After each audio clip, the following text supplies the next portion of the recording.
Now, the greatest radio shows of all time. Suspense. The Shadow Node. Washington calling David Harding, counter-spy. Classic radio theater. The Great Gildersleeve. Fibber McGee and Molly. Dragnet. Gunsmoke. The Lone Ranger. Now, step back into a time machine with your host, Wyatt Cox. Good evening, friends of the Inner Sanctum. Drama on this Sunday with episodes of Lights Out, Mr. Keen Tracer of Lost Persons, Mr. and Mrs. North, and an episode of Suspense, a great one, The Frightened City, starring Frank Lovejoy, and another episode of Superman. That's all straight ahead on this Sunday. This is the 10th day of November, 315th day of the year. We have 51 days left till we get to 2025. The last colonial governor of New Jersey, William Franklin, signed the charter of Queens College on this date in 1766. Queens College is now known as Rutgers University. In 1775, the Continental Congress passed a resolution creating 2 battalions of Continental Marines, later renamed the U.S. Marine Corps, to serve as landing troops for the recently created Continental Navy. The first National Convention of the American Legion held on this date in 1919 in Minneapolis.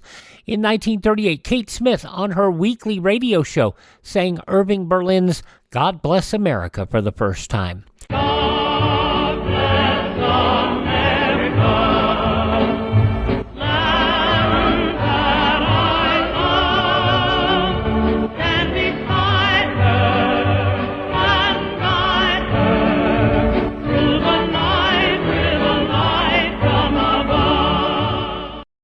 Ah, wonderful piece of music. Kate Smith on this date in 1938. 1951, direct dial coast-to-coast telephone service began in the U.S. Direct distance dial. And what's direct distance dialing? Well, let's see. Here's a telephone call being dialed. A simple operation that occurs thousands of times a day. But this is no ordinary telephone call. For with each turn of the dial, electronic impulses speed along miles of wire or pass swiftly as light from relay tower to relay tower to span half the nation. In a distant city, a few seconds after the dialing begins, a telephone rings. And 2 voices have been joined by one of the most amazing communications advances of our time, direct distance dialing, or DDD. An excerpt from a 1959 Southwestern Bell film promoting the service. In 1969, National Educational Television, the predecessor to the Public Broadcasting Service, debuted the children's television program Sesame Street.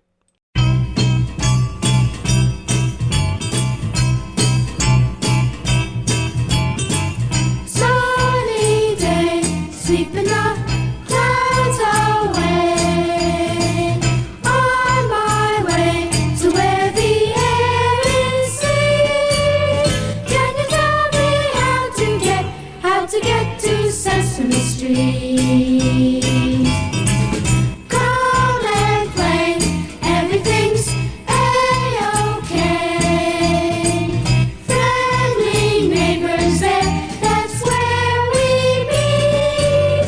Can you tell me how to get to Sesame Street? How to get to Sesame Street? How to get to Sesame Street? How to get to Sesame Street? Sesame Street, debuting on this date in 1969. In 1975, the ore-hauling ship Edmund Fitzgerald sank during a storm in Lake Superior. All 29 crew members died. Singer Gordon Lightfoot made the incident famous in song 1 year later. 1976, the load of iron ore, 26,000 tons more than the Edmund Fitzgerald weighed empty.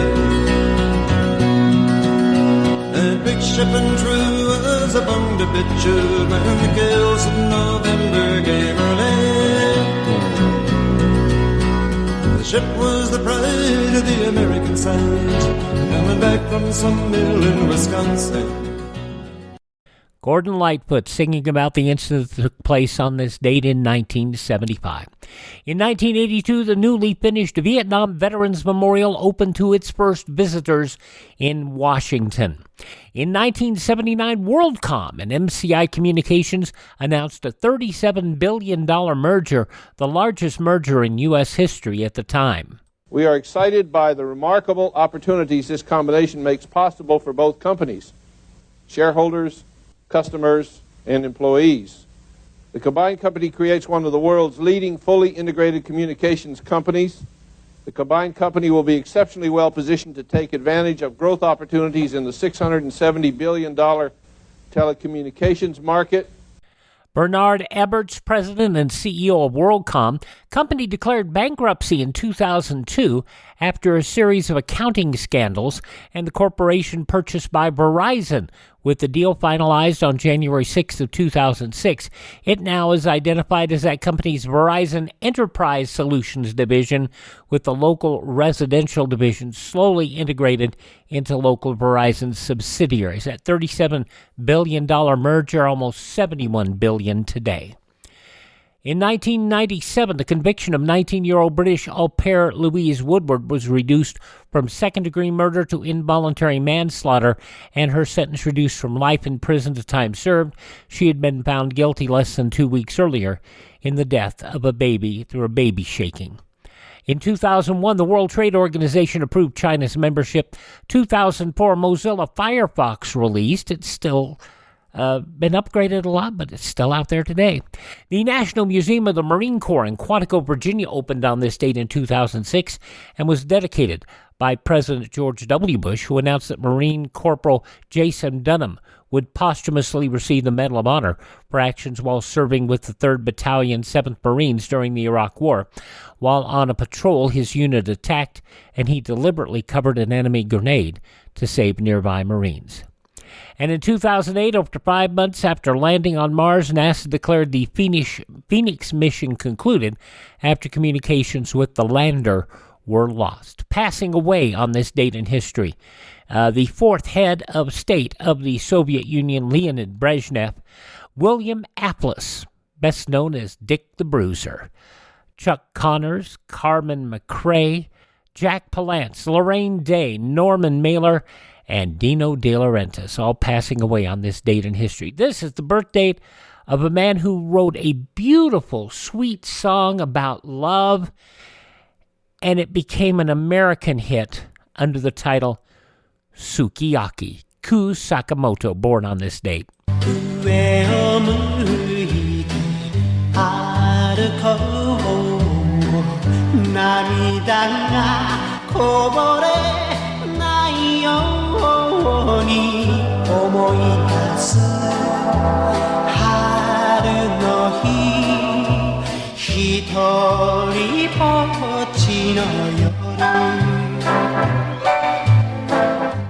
The lyrics are this: I look up as I walk so that the tears won't fall, remembering those spring days, and tonight I am all alone. I look up as I walk, counting the stars with tearful eyes, remembering those summer days, and tonight I am all alone. Sukiyaki. People were weird. Ku Sakamoto, born on this date in history, as was the German Protestant reformer Martin Luther, actor Claude Rains, the professor on Gilligan's Island, Russell Johnson, Welsh actor Richard Burton, actor Roy Scheider, the Kenny Loggins' second cousin, had a big hit with Please Come to Boston, Dave Loggins, who passed away earlier this year at the age of 76, born on this date in history, and Brittany Murphy, all born on this date in history. Hi, this is Jeff Foxworthy. It is now time for the birthday announcements. The following people are now officially older than dirt. She's still the happiest girl in the whole USA. Donna Fargo, country singer, 79 today. Comedian and actor Sinbad, 68 today. Last minute shopping, huh? Yeah. Enough to drive a man insane, ain't it? with Arnold Schwarzenegger in Jingle All the Way. Sinbad, 68 today. Mackenzie Phillips, you remember her from One Day at a Time? Her daughter, she's the daughter of John Phillips of the Mamas and the Papas. Mackenzie Phillips, 65 years old today. From Saturday Night Live, 30 Rock, and the last OG, Tracy Morgan, is 56. I hate that mouse. I always hear him walking around with his little nails scratching against my kitchen floor. From Saturday Night Live, Tracy Morgan, 56 today. From Grey's Anatomy, Ellen Pompeo is 55. To make it, really make it, as a surgeon, it takes major commitment. Ellen Pompeo's 55 today. Country's Miranda Lambert is 41. I'm waiting on the sun to set, 'cause yesterday ain't over yet. I started smoking cigarettes, there's nothing else to do, I guess. Dusty roads ain't made for walking, spinning tires ain't made for stopping. I'm giving up on love, 'cause love's giving up on me. Miranda Lambert's hit Kerosene. Miranda Lambert, 41 today. And from Mad Men and the Chilling Adventures of Sabrina and Riverdale, Kiernan Shipka, 25. Those just a few of the people who celebrate the 10th day of November as their birthday. And if this happens to be your birthday... Hi, we're the Four Freshmen, and we just want to say, Happy birthday to you! We go back 82 years to November 10th, 1942, an episode of Arch Obler's Lights Out, Bon Voyage. That's coming up next here on Classic Radio Theater with Wyatt Cox.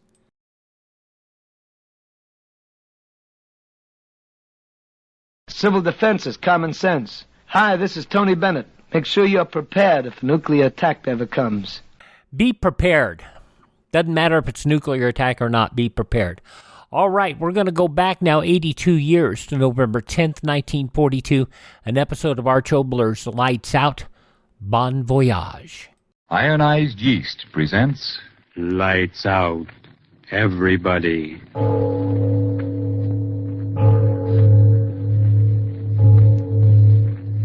It is later than you think.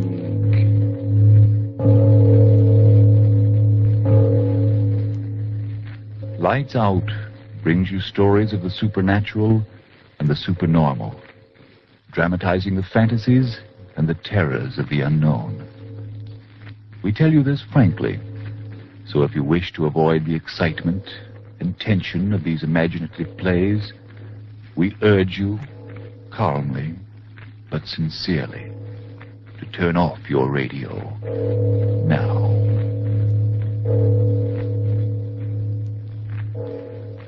My name, Arch Obler. Bon Voyage is the title of tonight's story. In other words, a good journey. Remember back in the days when one could go vacationing on shipboard? Well, those were the days when two old women began this most amazing Bon Voyage. Tonight I'm very curious to see if you'll really feel as I do about the events to unfold in this extremely strange travelogue. So, turn off your lights and listen.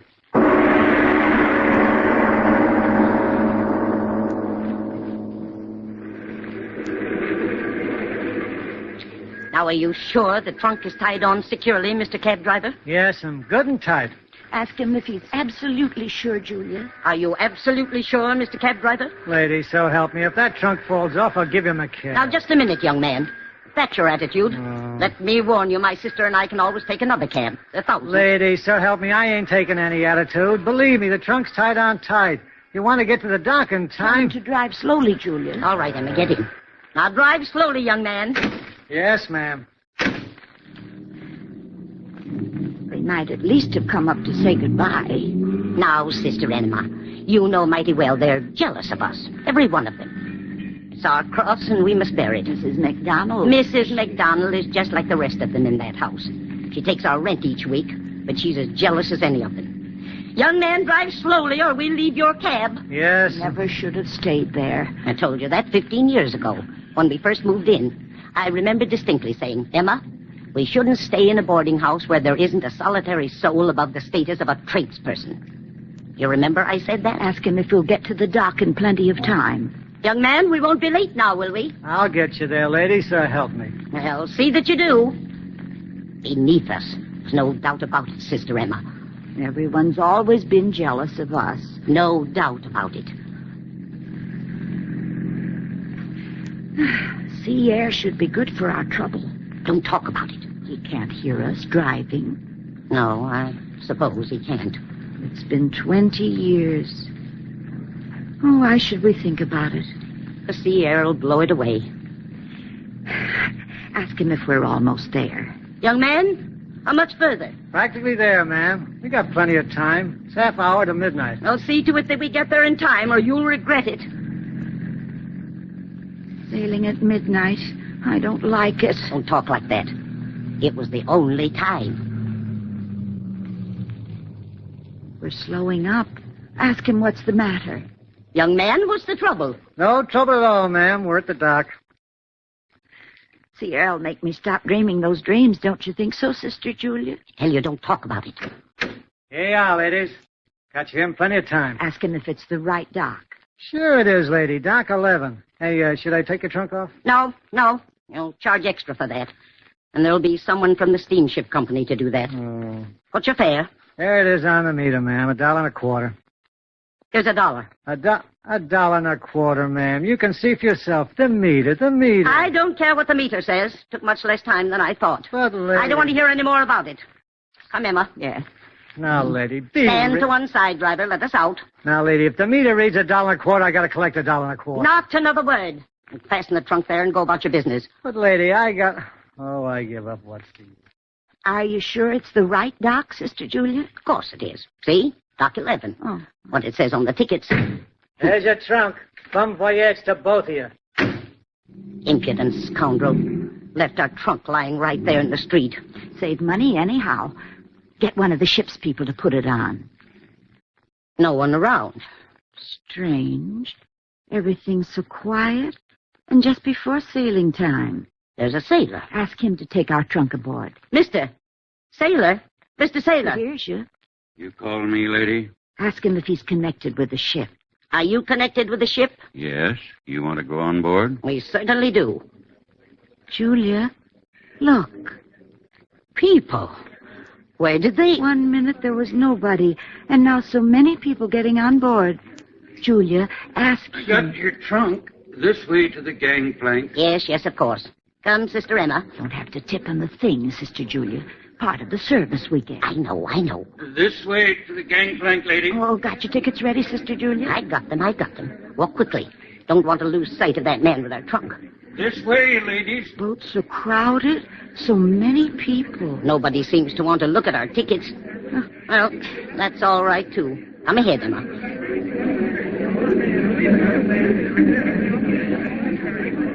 Your cabin, ladies. Ask him if it's the right one, Julia.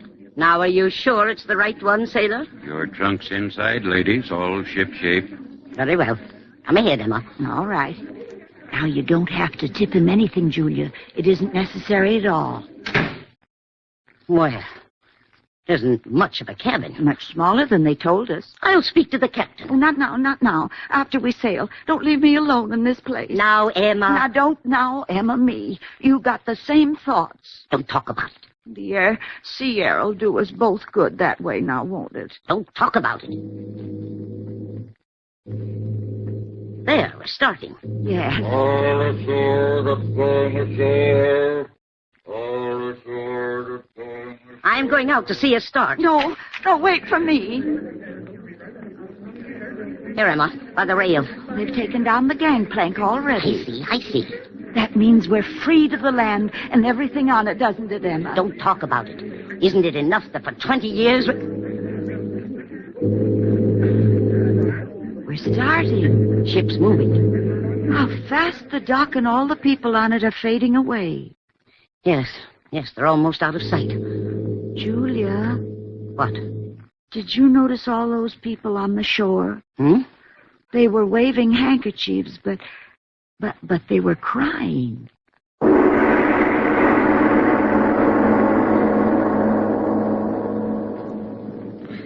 Sister Julia. What? The time. What time is it? I don't know. Reach over and turn on the light. Ship's rolling so badly. There. 20 minutes after 2. The longest night. I haven't been able to sleep a wink. Why does the ship have to go so fast? That's all right, taking us away from the cursed land. Stop saying that. Strange how for 20 years a face can come to one in the night. Stop, I tell you. I'm going up on deck. Oh, no, don't leave me here. I'll go with you. Come ahead, but keep your mouth closed. Are you going to get dressed? No, just a coat. Find my slippers. Might be cold. Then stay here. No, I'll go with you. I got my coat already. Don't leave me. Come ahead. So quiet. Those must be the engines. Shh. Everyone's asleep. It's good to be getting away from the land. Here, up these stairs. Huh? Well, can't you see the sign, promenade deck? Oh, yes, the deck. That'll be nice. And now, don't fall.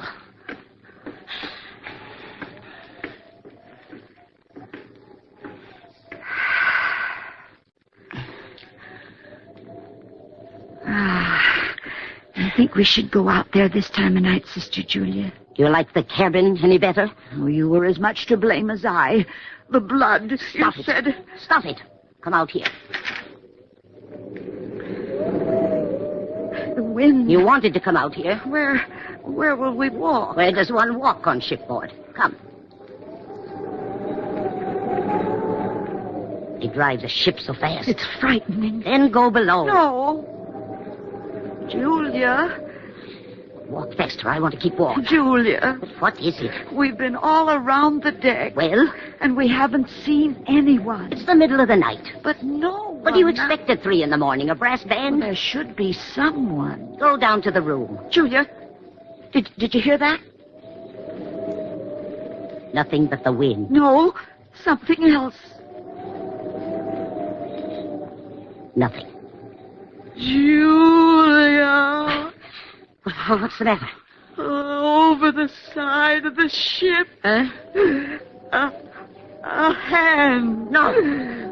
No, it isn't. Oh, Julia, come back. Come back. No, you're crazy. There's nothing. But I saw. Nothing. I went to the rail. There was nothing. Oh, we shouldn't have killed him, Julia. Oh, no. If I talk about it, maybe I'll find a little rest from the crazy thoughts that have been in my head for 20 years. Stop talking. Stop, you fool. Ever since that night, Julia, they've been tearing at me. Crazy talk. You're a fool. A fool. Not such a fool. The thought of it's made you an old woman, too. I'm all right. You, too, Julia. All these years you've been afraid, too. Will you ever stop talking? At night, sometimes I hear you cry out in your sleep. No, I don't. You do, Julia, you do. You do in fear of him. Fear? Why should I be frightened? You helped me carry him down the steps to the basement, Julia, remember? Stop it. I'm not afraid. His bones, they're dust by now. The worms took care of that. You are frightened. You are. Tell me that you are. You know you are. No. Get away from me and stop talking to me. Yes, you Nothing are. to be frightened of. We're miles at sea. Water between us and the land. Okay. Miles between us and where we buried him. Why should I be afraid of something dead for 20 years? I'm not afraid. I'm not... Julia! What? Look! His face! His face in the sky!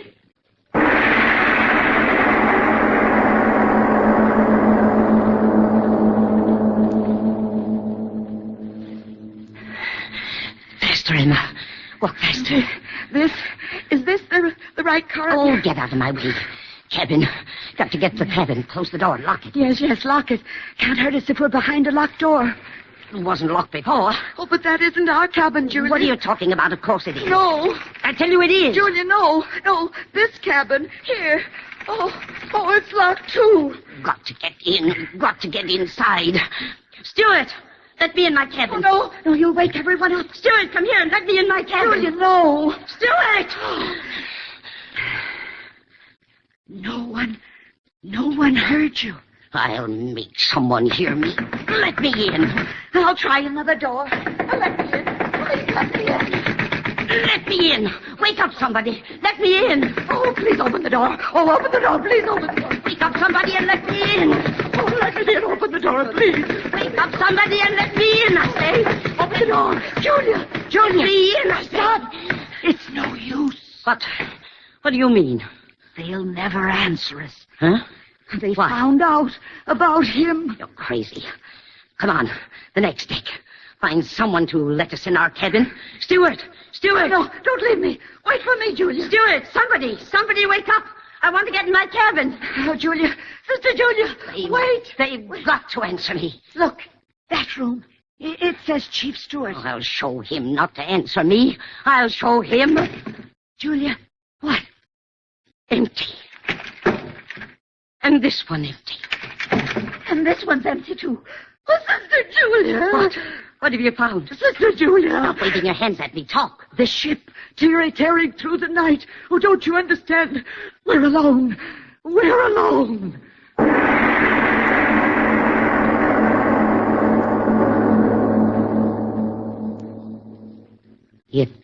It doesn't seem possible. We've been all over the ship. But what makes it go? Oh, stop, you fool. Stop. Trying to drive me crazy as you are. I can't stand it out here. Walls closing in on me.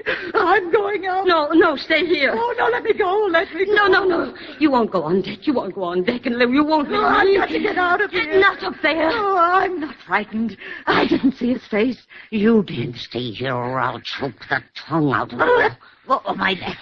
That's the way you killed him. That's the way. No, you killed him. You. I only held his neck. Your hand was on the knife. You stabbed him again. No. And again. No. And again. No. I'll go up there. Emma, come back. Not on deck. Don't leave me. Emma, come back. Don't leave me. Emma, where are you? Emma, where are you? I admit it. I am afraid. Emma. Emma, where are you? It's so dark out here. All these years we've been together, you can't run off and leave me now when I tell you I'm afraid. Emma! Oh, Emma, you're here. Go away. Emma, we've got to be together. Don't lie there on the deck. Get up. We've got to stay together the way we always have. You talked me into killing him. You did. So I did. But you and I have got to stay together, I tell you, until we get off this horrible ship. Listen, Emma. A ship can't go without men making it go. But we've been on every deck, and there's no one, only him. Him, you insane fool. How many times must I tell you he's dead and dust? But you saw his face. Imagination, nothing more. The night's so black. I admit I'm frightened. Of course I'd see the thing I didn't want to see. But how could the ship... Listen, and I'll tell you. A great ocean liner like this one, there are men in the engine room and men on the bridge. What if there aren't any passengers? It just means we got on the wrong boat. But no one... I tell you, there is someone. Someone up there on the bridge steering the ship. If there was no steering, we'd go in circles. Look, see how straight through the waves we're going? There's no one. Come up to the bridge and I'll show you. There's a man up there steering this boat. A man of flesh and blood. There must be.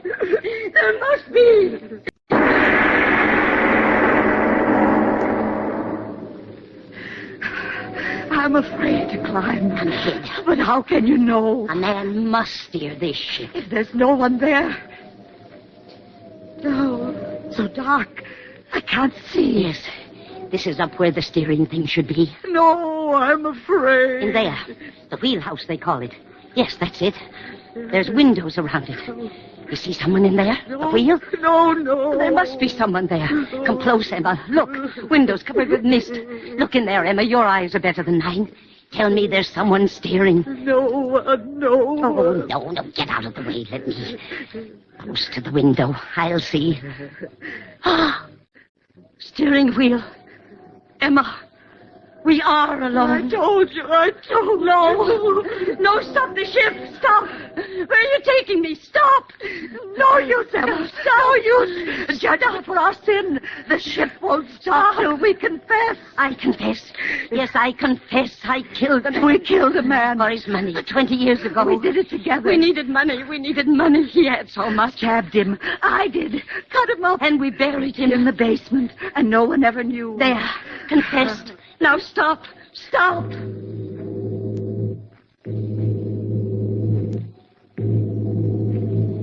Emma, you heard Yes. the whistle. Someone is aboard. Yes. Who? I am. A sailor. You. The man who took us on this ship. The same, madam. You. Who are you? The captain of the ship, madam. Captain. Captain? My unfortunate pleasure, madam. What? Where? If you will excuse me, madam, I must go in there. It is time to take the wheel. But there's no one. How could the ship... You will excuse me. It is time. You've got to tell us. You will step into the wheelhouse this way. I will set the course. You've got to tell us. Yes. What is this ship? Where is everyone? Then why did you bring us here? North by east.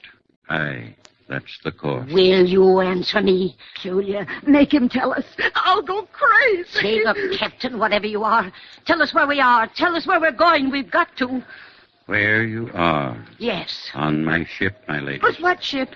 Why did you bring us here? Because you killed a man for profit. How did you... How did I know? When one is as I am, one knows many things. Yes, you are. Your other question, madam? Where are we going? Yes, where? You go to your doom. The man's insane, Emma, that's it. We're on a ship with a madman. No, madam. A dead man. You're crazy. Julia, what do we do? What? Calm yourself, my ladies, and listen.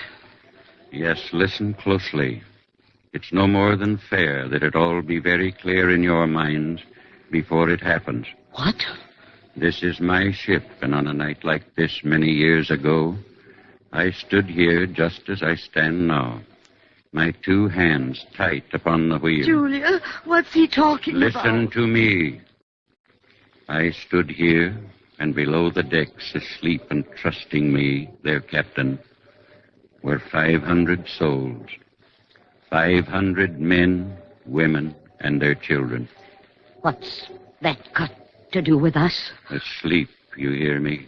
500 souls. I, their captain, my hands on the wheel, an empty sea ahead. Mine to make the course, mine to turn the wheel. I closed my eyes, I slept. I, the captain, slept. I didn't see, I didn't hear. A tower, a cliff of ice ahead. We crashed. I crashed and sank. 500 souls, and I, their captain. He is crazy. So the captain lost his ship and lost his life, and 500 lives with it. And so we sail again tonight. What's it all to do with us? With Emma and me? The captain who slept and died made a bargain with the devil. A good bargain to bring him peace and rest. What? On each year, my ship rises out of the sea again. Once each year, I sail it. Oh, Julia, why is he talking like that? I set the course the same as I set it on that very night. The wind, it blows the same, but with me now, not 500 souls, but two. Two of evil like yourself. Well? We sail. My hands are on the wheel. And on, the ship, it tosses beneath our feet. I close my eyes again, just as I did that night. Suddenly, straight ahead, an iceberg. Julia, look! It's true. Something is ahead. Iceberg! My eyes are closed tightly, as they were that night. I cannot see it, I cannot. No, turn the wheel, open your eyes, we'll crash! Crash! Open your eyes! Turn the wheel! No! My eyes stay closed. Don't you understand, you two? That's my bargain with the Black One. Each year on this very night, I bring someone evil to the death. And for each one that dies with me this way, they blot out one of those 500 who drowned beneath me, taken off my soul. One of them for each of you. Open your eyes! An iceberg! Please! We'll die! Turn the wheel! No! I want you to die. You must die. Black One, listen. I give you 2 more evil ones. 2 more!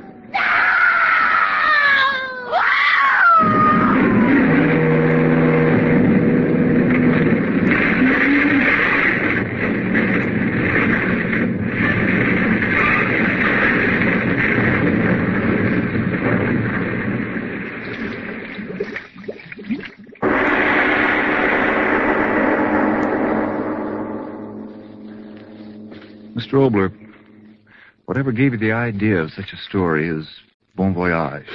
Well, Frank, some of our stories are based on fact. Some are a mixture of scientific fact and fiction. And others are ghost stories founded upon unexplainable but nevertheless apparently real happenings to real people.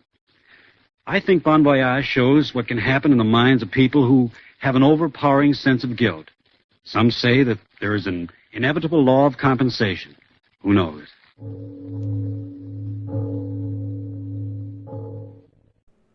82 years ago, November 10th, 1942, Arch Obler's Lights Out. When Classic Radio Theater with Wyatt Cox continues, we'll go 75 years ago to November 10th, 1949, and Mr. Keen, Tracer of Lost Persons.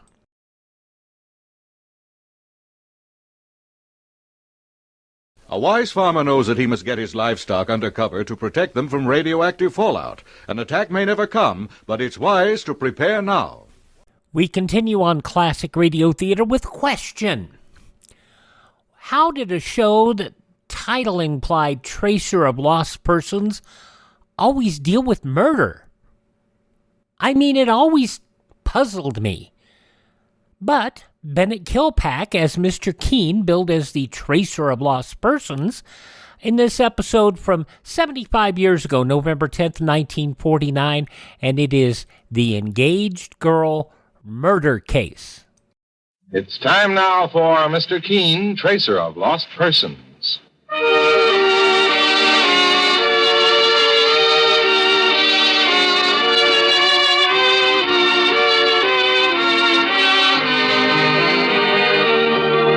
Ladies and gentlemen, Anderson and Kalinos present Mr. Keen, Tracer of Lost Persons, one of the most famous characters of American fiction in one of radio's most thrilling dramas. Tonight and every Thursday at the same time, the famous old investigator takes from his file and brings to us one of his most celebrated missing persons cases.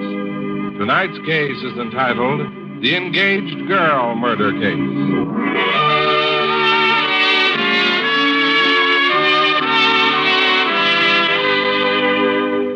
When you are suffering from headache, neuritis, or neuralgia pain, you want fast relief.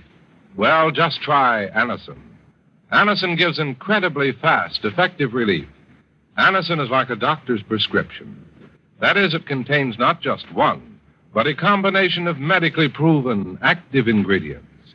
Many people first discovered Anacin tablets through their own physician or dentist. Next time you want effective relief from the pain of headache, neuritis, or neuralgia, get Anacin.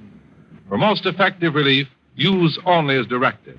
Anacin, A-N-A-C-I-N, comes in boxes of 12 and 30 tablets or in economical bottles of 50 and 100.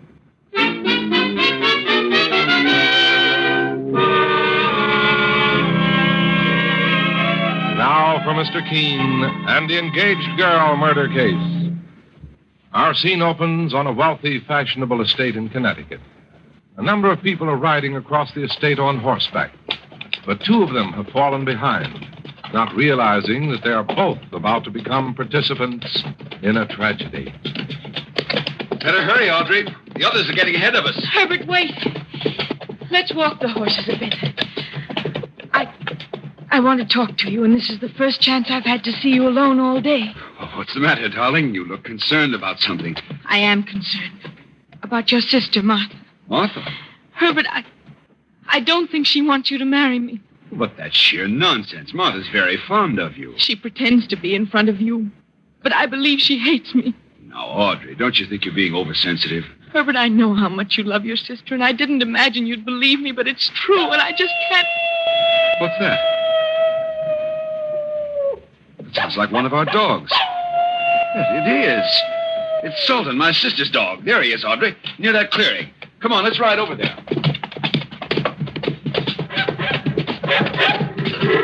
Sultan, what's the matter, boy? Herbert, look! It's my sister, Martha, lying in the thicket. Hold my horse while I dismount, Audrey.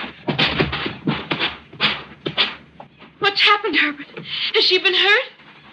Audrey, she's been struck on the head. Martha's dead.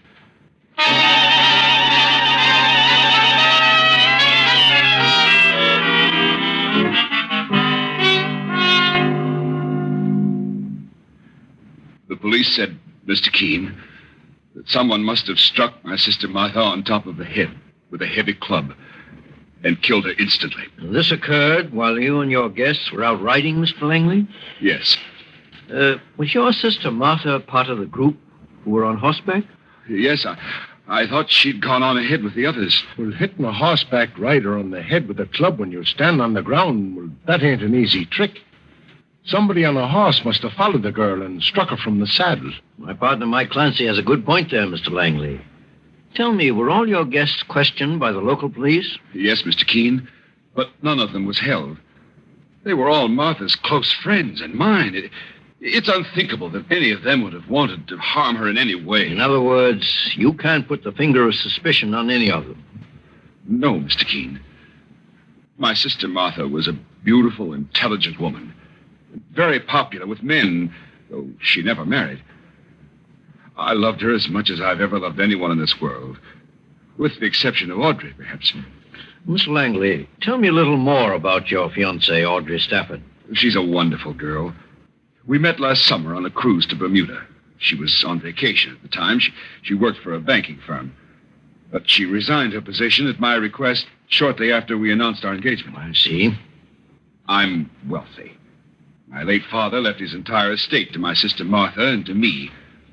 I didn't think it was necessary for my future wife to retain her job. Well, what about that incident you mentioned when you told us the story before, Mr. Langley? What incident, Mr. Clancy?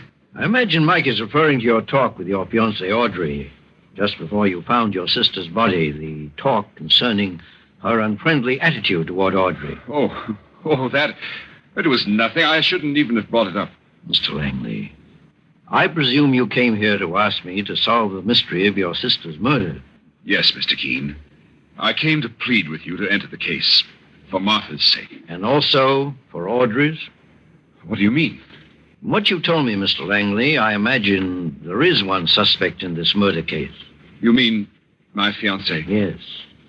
You said that Audrey told you that Martha was against your marriage. But Audrey would never have murdered my sister for that, or for any reason. That still remains a question to be answered. However, I can't accept the case, Mr. Langley, unless you tell me everything, openly and truthfully. I should have known better than to try to hide my real feelings from you, sir. Yes, I want Audrey protected. So far, no one knows that she quarreled with Martha before the murder. Over you? Yes, Mr. Keene. I overheard the argument. I said nothing to Audrey, thinking it would pass over after the wedding. Why did your sister want to stop the marriage, Mr. Langley? For a very silly reason. Martha thought Audrey wanted to marry me for my money. I never believed that, Mr. Keene, and I never will. At the same time, if I accept the case, you must be prepared to have me include your fiancée as a possible suspect. I understand that, Mr. Keene, and I'm willing to meet those terms. All right. Now, how far is your estate from here? It's just over the line in Connecticut. Oh, excuse me. Mr. Keene's office. Mike Clancy speaking. It's Mr. Herbert Langley there, please. This is Mrs. Wrightson, his housekeeper. Just a minute. Your housekeeper, Mr. Langley. Oh, well, yes, I told her where I'd be in case there were any messages. It must be important. Well, here you are. Thank you, Mr. Clancy. Hello? Mr. Langley, this is Mrs. Wrightson. Yes? Mr. Ernest Porter's here to see you. He says it's very urgent, and he wants to know when you'll be home. Is he near the phone, Mrs. Wrightson? No, he stepped out in the garden. Well, tell him I expect to be home within an hour. Mr. Porter didn't say what his business was, did he? No, sir, but he acted like it was a matter of life and death. All right, Mrs. Wrightson, I'm on my way. Goodbye. Goodbye, Mr. Langley. It's a neighbor of mine named Porter, Mr. Keene. He seems to have something terribly important to tell me. Who is he, Mr. Langley? He has an estate near mine. He and his nephew, Alan, come over quite often. Can't imagine what he's got in his mind. Unless it refers to my sister Martha's murder. It probably does. The sooner we find out just what it is, the better. Mike Clancy and I will go with you to your home right now.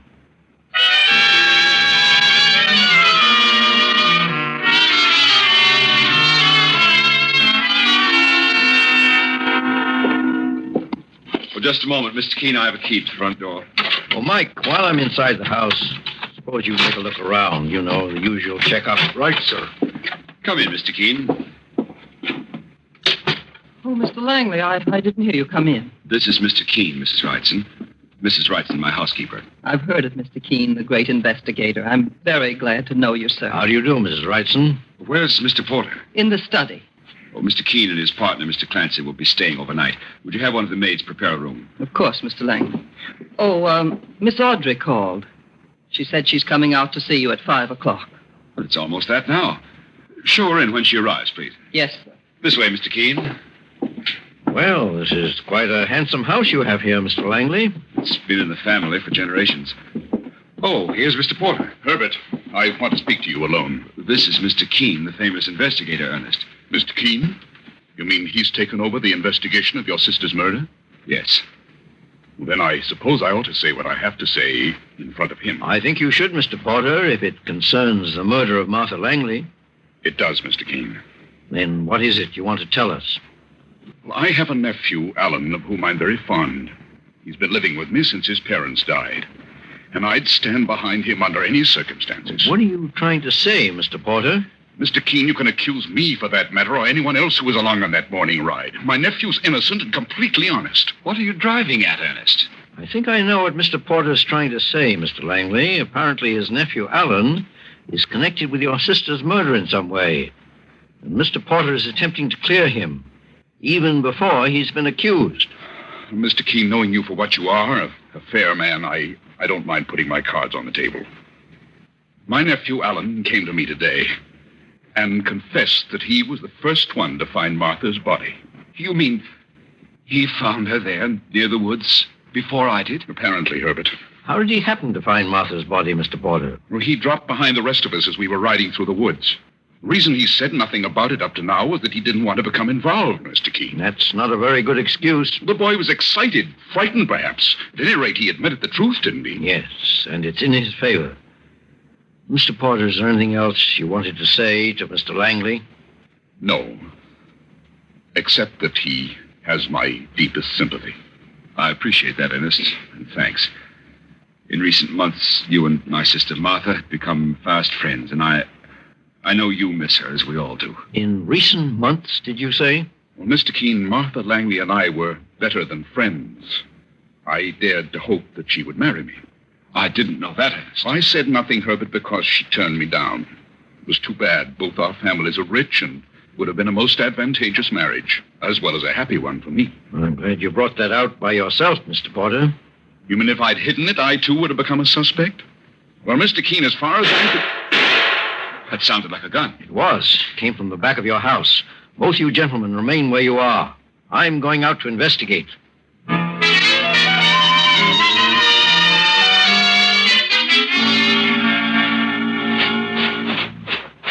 All right, young fella. Just stay where you are. What's happened, Mike? Well, Mr. Keene, I heard this fella prowling around in the shrubbery. And when I yelled, he started to run. I fired 2 shots in the air to scare him. He stopped in a hurry. Well, who are you? Alan Porter's my name. I thought I was being attacked by a maniac. That's why I tried to run. You are Ernest Porter's nephew? Yes. Mr. Keene, there's a car coming up the road. Take young Porter back to the house, Mike. I'll join you in just a minute. Okay, me bucko. Let's go.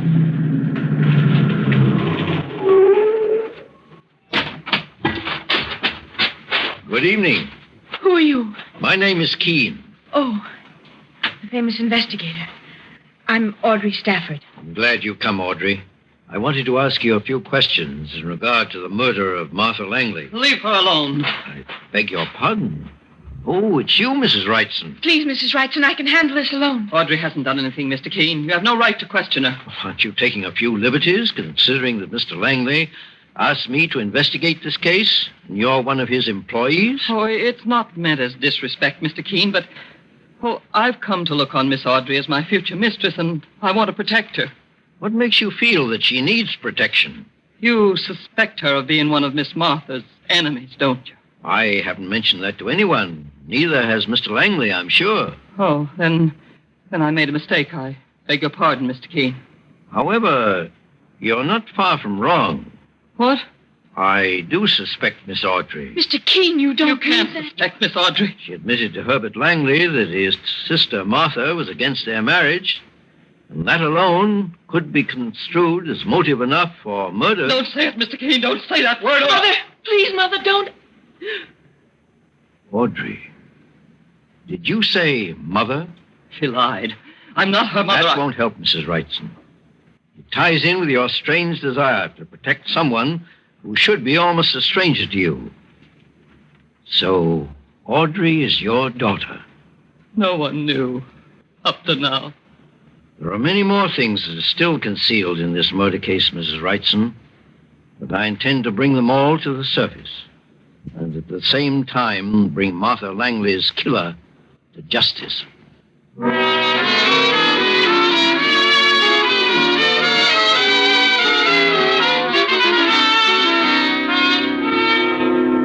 In just a moment, we'll return to Mr. Keene and the engaged girl murder case. Meanwhile, beware of unpleasing breath that breathes between the teeth. Use Colonos toothpaste with dental floss action. Those cracks and crevices where food particles can decay must be reached to have a really clean mouth, a welcome breath. Your dentist knows this to be true. Use Colonos toothpaste with dental floss action. Colonos gives amazing dental floss action. That is, sends thousands of active cleansing bubbles to penetrate hard-to-reach dental areas, helps dislodge bits of food that can cause unpleasing breath and tooth decay. Use Colonos toothpaste with dental floss action. Colonos has high polishing action, too. Brightens dingy teeth by removing ordinary yellow surface stains. Colonos is gentle, safe even for children's teeth and tender gums. Enjoy its cool, clean, minty flavor. Colonos is dentist recommended. Cleans your teeth bright, keeps your breath right.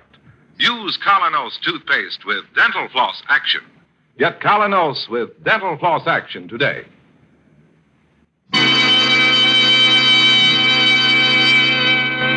Now back to Mr. Keene and the engaged girl murder case.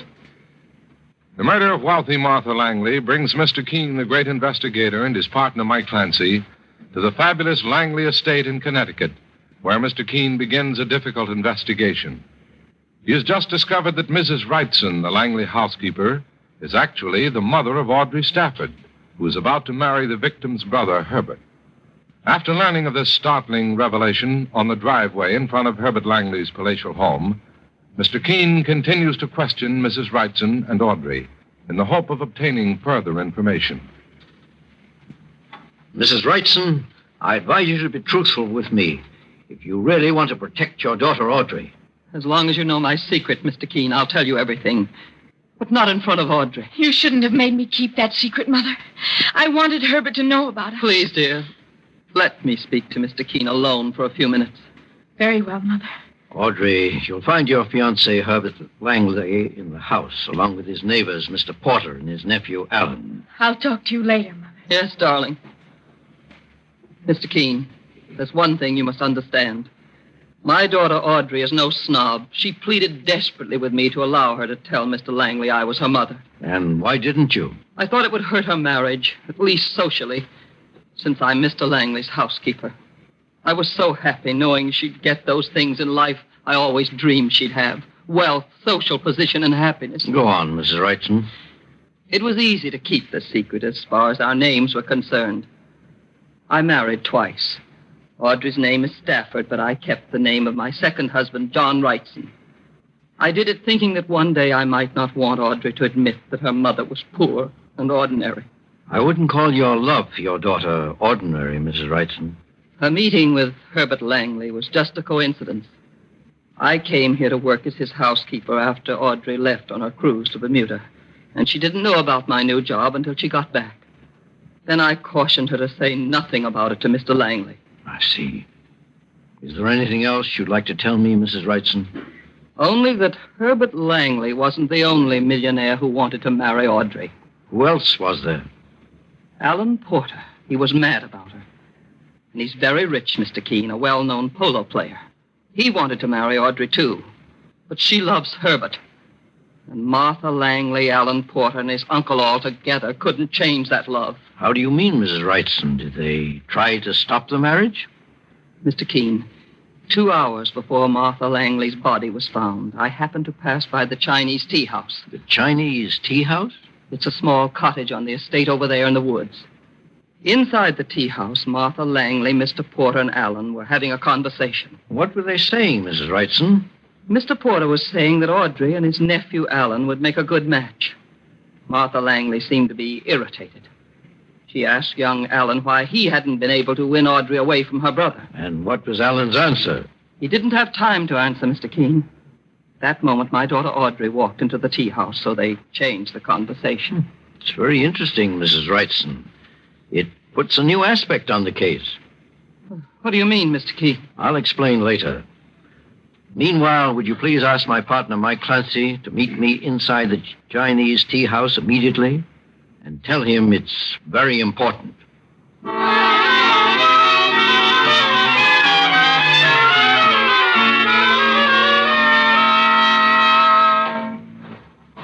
Mike. Is that you, Mr. Keene? I'm over here on the tea house porch. Sure, this is certainly a fancy shack, isn't it, boss? Why, it looks like something from a Chinese palace. Mike, come inside for a moment. I want to show you something. Oh, look at this. Saints preserve us. Like someone must have tried to tear the house down, Mr. Keene. There's a hole right through the wall. The walls are flimsy, Mike, but they've been reinforced with short, narrow beams. That's the one part of this tea house that isn't authentically Chinese. One of those wooden beams, small but solid, has been pulled out right here. Mr. Keene, that missing piece of wood could have been the murder weapon. Exactly. And here's something else, Mike. Why, it's a bit of cloth. I found it hanging on this nail head, here where the beam was torn out. Now, if you wanted to tear a beam out of this wall with the aid of a chisel, say, how would you brace yourself? Well, I'd stick my knee up against the wall on this side for leverage. That's just what the killer did, Mike. But he unknowingly left this bit of cloth on the head of that nail. This bit of cloth comes from heavy riding breeches. So the killer probably never even scratched himself or herself. Herself? Well, nowadays, women wear heavy riding breeches too, Mike. Yeah, but Mr. Keene, that still leaves us with the job of picking out the killer. Several people were riding that day when Martha Langley was murdered. I know that. However, I think I have an idea. Tomorrow morning, Mike, we'll all go riding here on the Langley estate and turn my murder theory into a fact.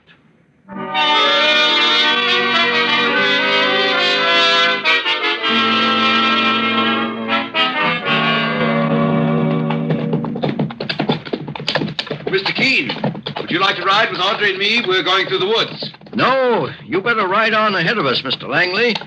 My partner, Mike Clancy, and I will join you in a few minutes. All right, Mr. Keene. Come on, Audrey.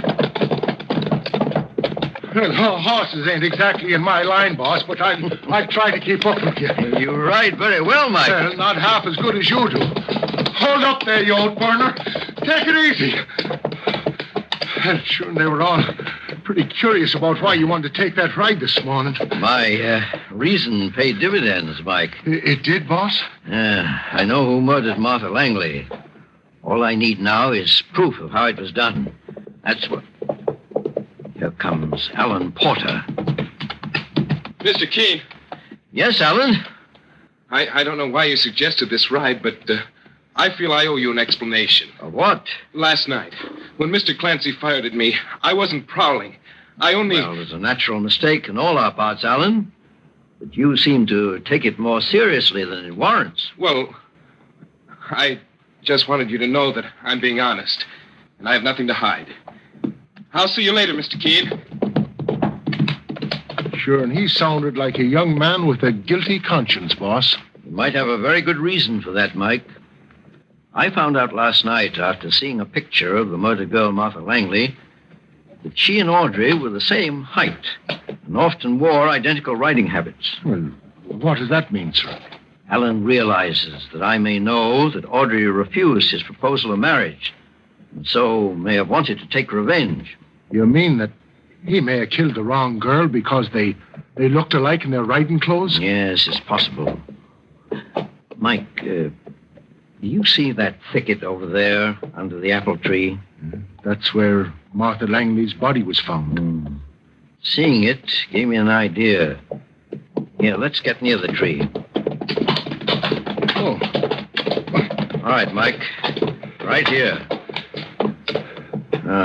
Would you mind dismounting? It'll be a pleasure to get off this nag, boss. Oh there. Oh! Why, the critter ran away. We'll round him up later.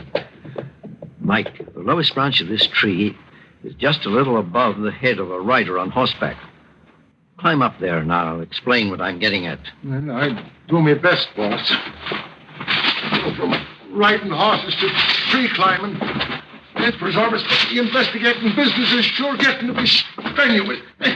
That's good work, Mike.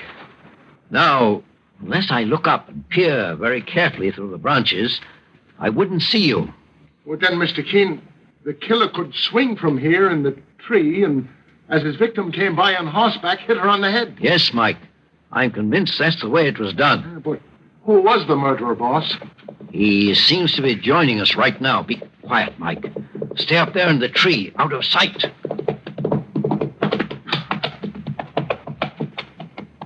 Tired of riding with the others, Mr. Porter? What are you doing here, Mr. Keene? Solving a murder. That's why you decided to see what I was up to. What do you mean? The man I intend to arrest for Martha Langley's murder is you, Porter. You think you can prove that I killed Martha? Very easily. I have a tiny piece of cloth torn from your riding breeches. When you pulled your murder weapon, a wooden beam out of the tea house wall. And there's the hole in your breeches. I saw it just before we left the house. Don't spur your horse, Keene, or I'll shoot you out of the saddle. That gun won't help, Porter. The others are riding half a mile away by now, and you seem to have lost your partner, too. I think this gun may help a great deal. Why did you kill Martha Langley? I don't mind telling you. You'll never get a chance to pass it on to anyone else. I killed Martha to protect myself, Keene. Protect yourself? How? 5 years ago, my brother left $2 million to his son, Alan, and made me his guardian until he came of age. Alan comes of age tomorrow. He's 21. Did you steal his inheritance? No, I spent it. I knew how to enjoy it. And not only spent most of that money, but I left it in some of the most fashionable gambling houses in the world. And how did you think you'd get away with it when your nephew Alan became of age? It would have been simple if it wasn't for Martha Langley. I was going to tell Alan his parents lost the money in those gambling houses, and that I kept it from him all these years just to save their reputations. But Martha Langley found out the truth? Yes. She made a deal, though. Said if I could get my nephew Alan to marry Audrey, she'd keep my secret and add $50,000 in the bargain. But you didn't succeed. No, that fool nephew of mine was crazy about Audrey, but she fell for Herbert Langley. I think I know the rest, Porter. Do you? Martha Langley became angry when you couldn't fulfill your part of the bargain. It was her only hope of separating her brother from Audrey. You thought she'd give you away, and you killed her to prevent that. The way I'm killing you, Keene, right now. Look out, boss! Good work, Mike. Wait a minute, I'll dismount. He's out cold, Mr. Keene. When I hopped on his head from that branch, I fell right on top of him, and he hit the ground first. Yes, Mike. Porter met justice on the same spot he committed his crime. He lured Martha Langley over here when she became separated from the others. Probably by calling her as he crouched in the tree. And then he struck from above. Now he'll pay for his treachery in a court of law.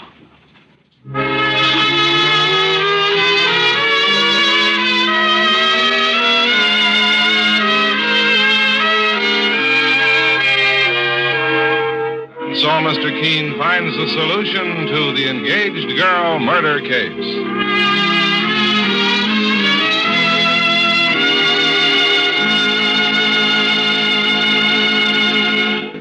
The next time you're suffering from the pains of headache, neuritis, or neuralgia, try Anacin. You'll bless the day you heard of this incredibly fast way to relieve these pains. Now, the reason Anacin is so wonderfully fast-acting and effective is this. Anacin is like a doctor's prescription. That is, Anacin contains not just one, but a combination of medically proven active ingredients in easy-to-take tablet form. Thousands of people have received envelopes containing Anacin tablets from their own dentist or physician, and in this way have discovered the incredibly fast relief Anacin brings from pain of headache, neuritis, or neuralgia. So next time such pains strike, take Anacin. For most effective relief, use only as directed. Your druggist has Anacin in handy boxes of 12 and 30, and economical family-size bottles of 50 and 100. The name is Anacin, A-N-A-C-I-N.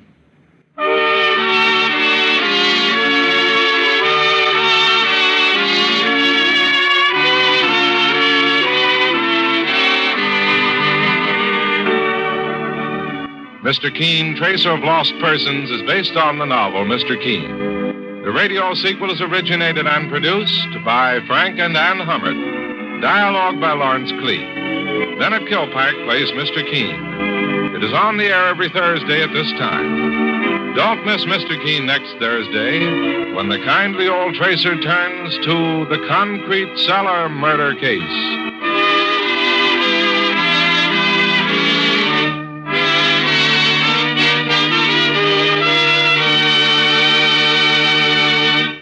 From 75 years ago, November 10th, 1949, Mr. Keene, Tracer of Lost Persons, here on Classic Radio Theater with Wyatt Cox.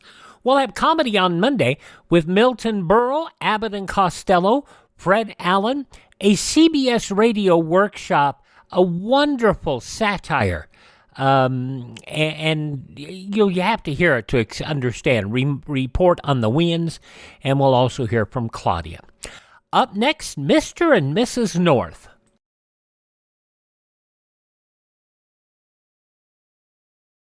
There is a defense against radioactive fallout. During enemy attack, get to a shelter immediately. Stay there until local officials advise you it's safe to leave. Be prepared. Preferably your own home shelter. You'll be more comfortable there, you know.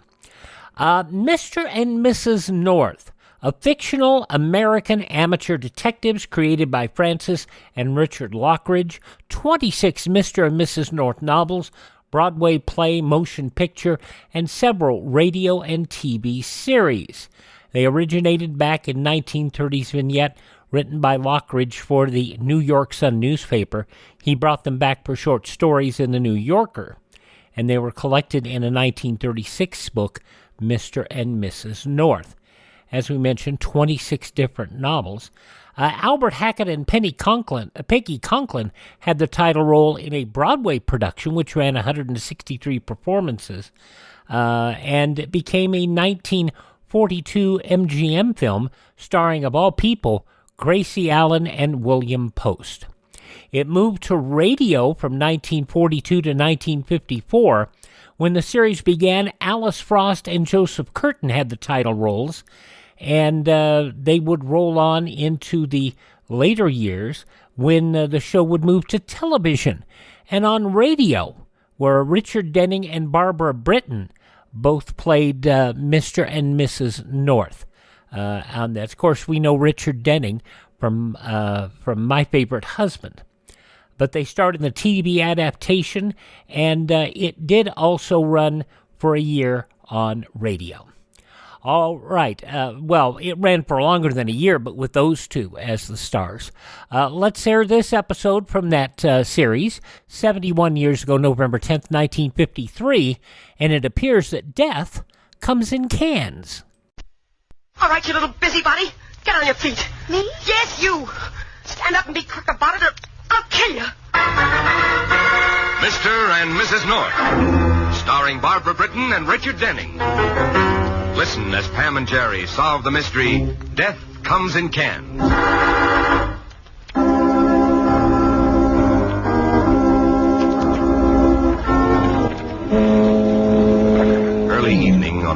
waterfront.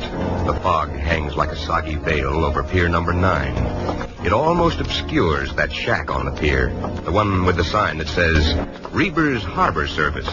Diving, dredging, boats for rent. Well, that place looks as good as any, Pam. Jerry, do we have to go fishing tomorrow? Yep. Watch your step there, darling. Why can't we go some other time when the weather clears up? A true fisherman is never daunted by atmospheric conditions. Well, they daunt me. This fog is ruining my hair. Yeah, the fog will be gone by morning. Hey, you. Oh, what? Where are you going? Do you have to scare us to death popping out of the fog like... I said, where are you going? Just a minute. We're going over there to rent a boat. Is that all right with you? No more boats tonight. We want to reserve one for the morning for fishing. No boats tomorrow either. Well, don't you have any boats, Mr. Reber? Your sign says I'm not Reber. Oh. Well, then why are Get your boat someplace else. Look, if you don't mind... I do mind. Come on, Jerry. George Reber ain't there. Get your boat someplace else. Come on, Jerry, please. Okay, Pam. Well, thanks for your hospitality, chum. Yeah. I'll tell George you were here.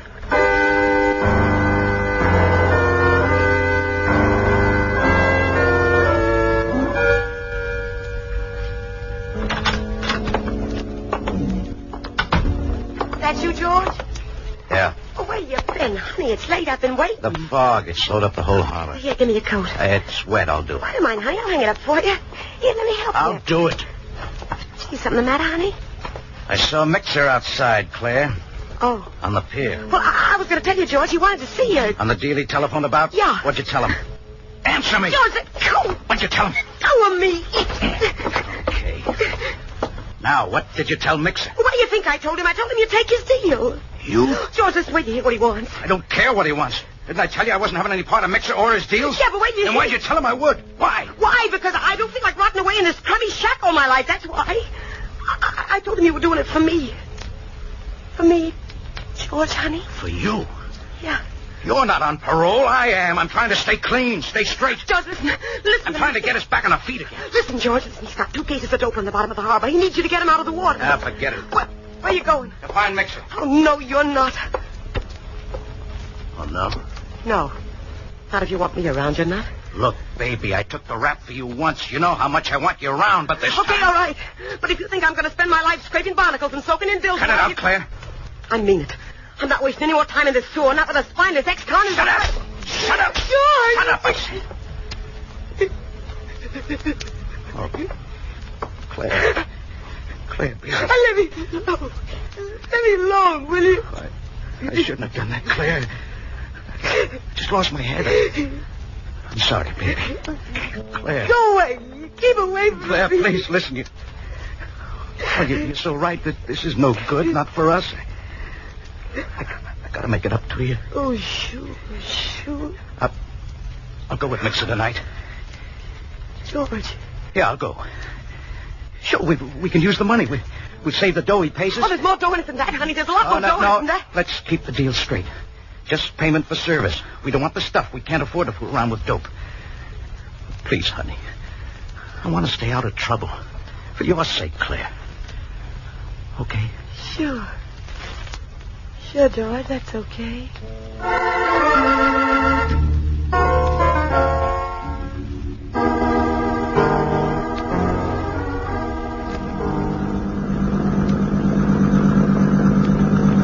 Sure this is a spot, Mixer? Don't worry. Map, compass, everything fits. Well, you know, with this fog and everything and the tide, sometimes you can be way off the mark. I said don't worry. You hear?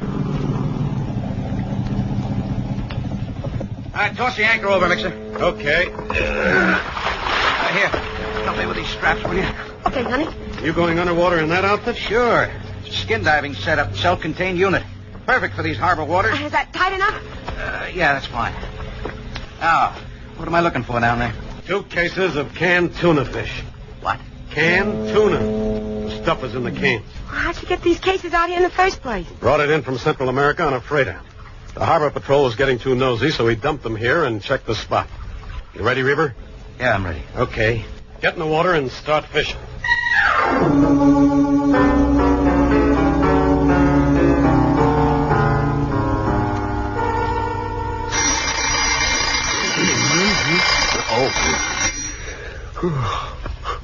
Oh, go on, Pam. time to get up. Come on, darling. Can't keep the fish waiting. Oh, yes, I can. What time is it? 3:30. 3:30, Jerry. Come on, it'll be 5 a.m. before we get there. Do the fish know the difference? The earlier it is, the hungrier they are. Now, come on, dear. I'd rather catch the lazy fish, the ones that stay in bed till noon. Not a chance. Nothing ever happens that late in the day. Come on up, dear. Up.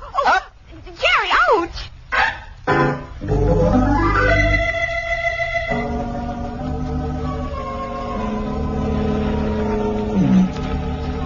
There's George.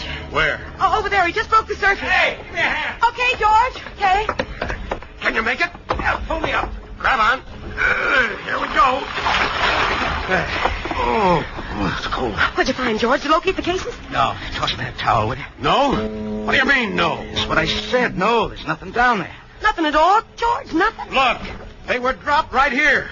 2 cases of canned tuna. They couldn't be anywhere else. Tell you, there's nothing down there. Go down and look for yourself. Well, maybe the tide moving around, Mixer. Sometimes that happens. No, they're too heavy for that. I don't like tricks, Reaver. I'm telling the truth, Mixer. They're not there. Well, maybe you did get mixed up in the fog, Mixer. Maybe your markings are off a little. Shut up. Maybe. Get back in the water, Reaver. Go down and get those cases. Now. Gun won't help a thing, Mixer. There's nothing. I don't like tricks. I don't want trouble. I don't want trouble either. In the water, Reaver. Get back down there or else... Claire! You!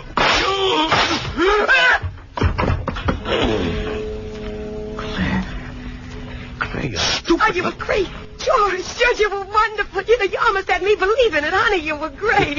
Now all the stuff is ours, honey. 2 big fat cases. Go on, George. Go on down and get them. You murdered Mixer Go on, for that? George. Go on. Claire, I was telling the truth. There's nothing down there. Nothing. Nothing. You killed Mixer for nothing.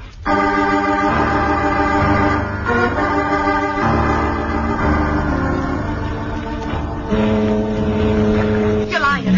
The stuff must be down there. It has to be. But it ain't, I tell you. Why should I lie about it? Because you're afraid. Because you're a coward. All right, have it your way. Even if the stuff is down there, I'm leaving it. Oh, no, you're not. I am. We're dumping Mixer's body and getting out of here. You stay where you are, George. Claire. I mean it. Don't you move. If you try to start this boat, I'll... Claire, please, in the name of heaven. Will you stop sniveling? Well, let's leave it alone. Let's forget it. We can do okay. Do okay? We can. We are. All I care about is you and me. You're not worrying about cops anymore. If you'd ever been behind bars, you know what it was like. Rotting I'm away. telling you for the last time, George. Go down and get that stuff. It isn't there. Can't you understand? It isn't there. Go down and take another look. And if you come up without it, you might as well not come up at all.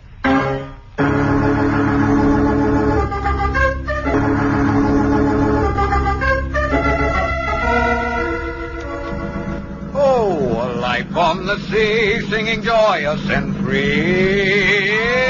No wonder the fish have been ignoring you, Jerry. Snobs, that's what they are, snobs. We've been out here since 5 a.m., and I bet the fish are having breakfast in bed, laughing themselves silly. To be a good fisherman, you've got to have patience. Right, and fish, too. Hey, easy on those turds. Oops, sorry, darling.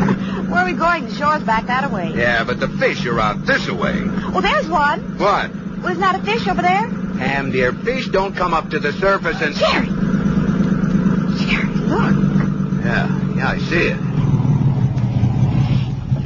Man, isn't it? No, Pam, it was a man.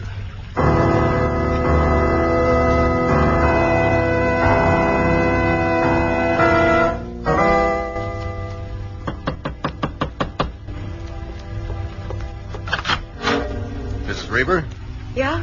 Who are you? Lieutenant Wigan, homicide. Homicide? What? May we come in? Well, sure. Sure, I guess so. Come on. Thank you. This is Mrs. North and Mr. North. How do you do? How do you do? They were out fishing in South Bay this morning and found the body of a man in the water. Really? Somebody drowned? He'd been shot, Mrs. Reber. Well, what's that got to do with me? Mr. and Mrs. North were down this way early last night to run a boat from your husband. And the man who was shot was on the pier then. So? Well, he seemed to know your husband. Well, a lot of people know my husband. This particular man has been identified as Mixer West. That mean anything to you? Where's your husband now? Well, he's out on a job. Has he been gone long? Yeah, since 3 a.m. He left at 3 sharp, a diving job. Does he always work such odd hours? He likes to start while the harbor's quiet, not so much boat traffic. Listen, Lieutenant, you don't think George killed this man, do you? I don't know. You say he's still at work, but his boat is tied up at this pier. How come? Well, how do you know it's his boat? Well, the man in the bait shop at the end of the pier told us.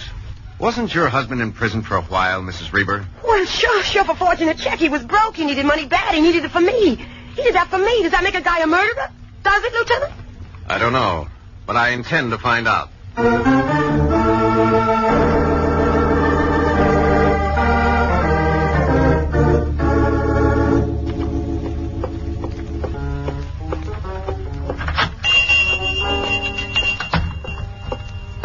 Hey, you. Huh? Oh, howdy, Mrs. Reber. What's the idea of getting my husband in trouble with the cops? George? George in trouble? Well, you told the cops that was his boat out there, didn't you? Oh, I see. Well, you want him to think George is a murderer? George, a murderer? Well, that's what they're thinking. I told him George was still working in the harbor, but you told him about the boat. George Reber, a murderer? Nah. Still, peculiar things are going on around here. Highly peculiar. Too much fog, too much tide, and yesterday, that fisherman catching a net full of tuna. Tuna? Yes, sir, tuna. Imagine catching tuna in these waters. Who caught the tuna? Oh, one of them fishermen. Hauled in 2 cases of canned tuna.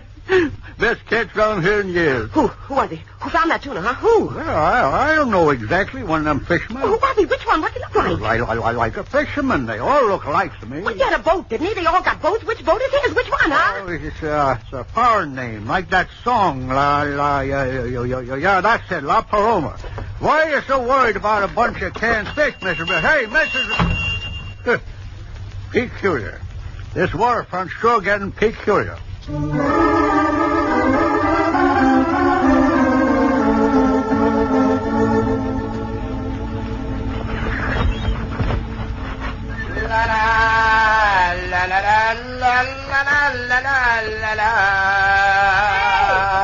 Hey, you!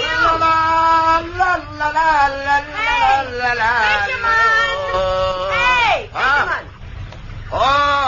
Oh, la bonita señorita. Buenos días, señorita. How you are, eh? I want to talk to you. Bueno, sí. You help Joe fix these nets, see? Come aboard. Bueno, your job, okay? Okay. Beautiful, pues. Senor Jose Taormina, your service, señorita. Yeah, okay. Now forget the funny stuff, huh? Oh, I see. Poor old Joe. My bonita señorita, she wear the wedding ring. Senora, you have broke your... All right, forget it. You hauled in some cases of canned tuna yesterday, didn't you? Oh! All right, what's so funny about that, huh? Oh, it's the big joke. For weeks I fish, and what I get? Nothing. Nada. So, yesterday my mate's bringing plenty fish, all packing cans. Yeah. The fish in those cans, I came to buy those cans from you. You named the price. You buy my cans of fish? I am a fisherman, not a grocery store. Listen. Will you listen to me? That fish, that canned fish you found, it's no good. It's spoiled, you hear me? It's rotten. It'll poison you if you eat it. Then why you want to buy poison fish? I've got a good personal reason for wanting those cans. Me too. I like tuna fish. Will you shut up and listen to me? Say, okay, baby. Why no? Look, I'll give you anything you want for those cans, Joe. Anything you want, huh? You name the price, Joe. I'll see that you get it. I'm not kidding, Joe. I mean it. Now I know. The other fishermen, they send you here to joke with me, huh? Oh, nobody sent me, you dumbass. I said I'd give you anything you want. What's the matter with you? You're a human being. Oh, big joke. Hey, baby. Hey, you want some canned fish, no fooling? You still think I'm kidding you? You still say you give me anything? Sure. I meant what I said. I wasn't kidding you. The deal's the deal. Okay. You go to my house, see? Okay. Will you meet me there? No. You tell my wife about that deal. She give you the fish.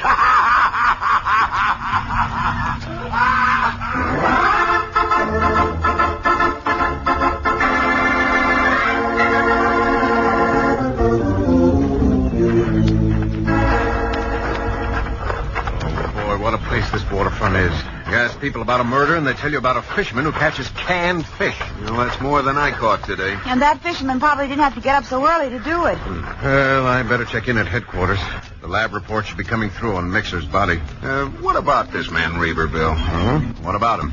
Well, if you want my opinion, find Reber and you found your murderer. I wonder. What's there to wonder about? Reber knew Mixer West. Reber went out in his boat at 3 this morning. And you think Mixer West went out with him? And Reber, for some reason, came back alone. No, you're probably right, Jerry. Well, can I drive you two back to town? Yeah, thanks, Bill. I've got to return that boat I hired. It's still tied up at Reber's Pier. Oh, dear. It would have been cheaper to buy it. I'll drive it back to where I got it. Okay. Let us know if you learn anything, Bill. We'll be home tonight. Right, I'll phone you. Let's get rid of that boat, Pam. I'll walk with you to Reber's Pier. I might as well ride the boat to where I turn it in. Oh, I've had enough boating for one day, Barnacle Bill.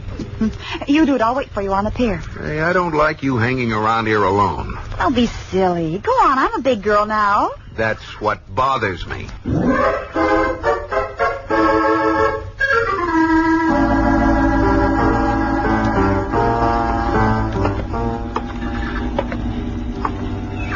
Excuse me, ma'am. What? Oh, yes? Ain't you the lady who was with the police lieutenant? Oh, yes, Oh, you're the man from the bait shop. Yes, ma'am. Mind if I use your ear, mate? Oh, no, not at all. Over here. Just as soon nobody's seen us talking. Oh, what's wrong? It's that Mrs. Reber, ma'am. Now, me, I'm a truthful fella, and I like to see the law get its way. And even though George Reber's a good friend and a big buying customer... What are you getting at? I'm getting at the peculiar things happening, ma'am. That Mrs. Reber, for instance... Well, she's peculiar, all right. Yes, ma'am. Like I say, I like to see the law get its way, and I'm here to tell you, ma'am, that she's protecting that husband of hers, protecting him from the law. Protecting him? What do you mean? Well, he's been considered for murder, ain't he? Well... Mrs. Reber herself gave me to think that, ma'am. Now, why would she tell you or anyone something like that about her own husband? Hard to say, but I'd say she knows more than she's saying. Is she home now? Nope. She got all head up about that fisherman who caught the canned tuna. Canned tuna? Imagine catching canned tuna in these waters, ma'am. Sure is peculiar. Where you going, ma'am? Where you going?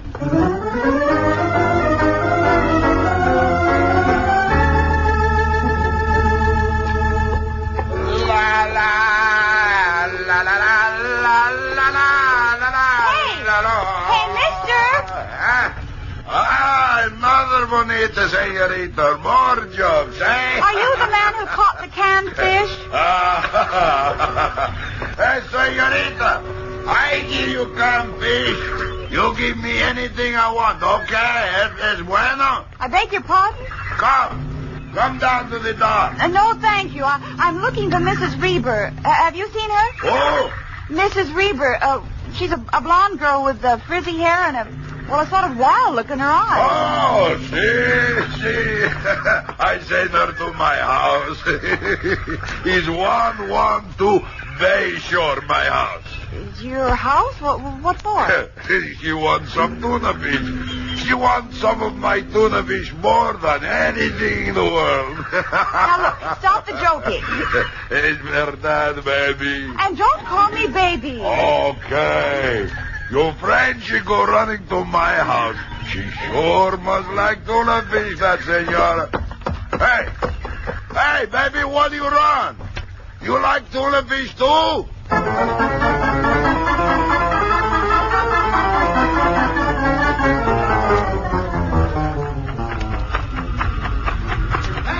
Pam, wait a minute. Oh, Jerry! Where the heck have you been? I've been looking everywhere We've for got you. to get to her phone. What's the matter? We'd better call Bill Wyden. Come on. Well, wait a minute. What is it? There's something strange going on. Come on, Jerry. Well, there's a phone in the bait shop, but what... That Reber woman. What about her? She likes tuna fish. Come on, Jerry. A woman doesn't go running around looking for cans of fish when her husband is... Well, come on, Jerry. I'll explain after I talk to Bill.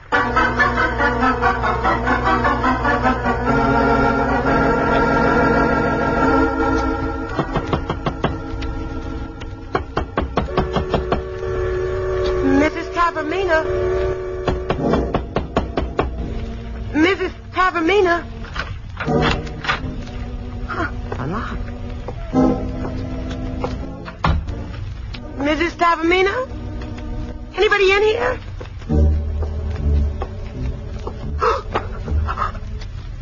Hi, Claire. Mrs. Tabamina's gone shopping. George.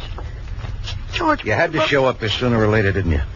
Stuff in those cans, it attracts you like a magnet. George. Like a magnet, like honey draws flies, like you attract me. George, I didn't mean it out there, you know. You know how I get, George. I get crazy. You know, I didn't mean what I did. You mean killing Mixer or trying to kill me? George, I don't like it when you look at me like that. George, you know how much I love you? Yeah, I know. Here, I opened the cases. Here's your real love. This and money. Here, have a can of dope. Go on, pick it up. Here's another. Go on, Claire. A can full of stuff. Lots of money in this. Have some more. George, stop it. Stop it. You know I didn't mean what I did. I didn't, George. Stop looking at me that way. George, I'm your Claire. I'll make it up, George. I'll be different. I'll be everything you want me to be. George, please. That's for sending me up the river on your forgery rap. Please, George, don't. For getting into that deal with Mixer, doing everything to keep you from going straight to the guilt place. That's for killing Mixer in cold blood. That was for forcing me off the boat with your gun, shooting at me like a duck in the water, leaving me there to die. George, don't, please. Hey, what's happening in there? Come on in. You're finished now, baby. All finished. No, George, you won't. You won't. What's all the noise? Good heavens. You looking for a killer? There's your killer. Shoot. Hey, watch it. She's got a gun. Oh.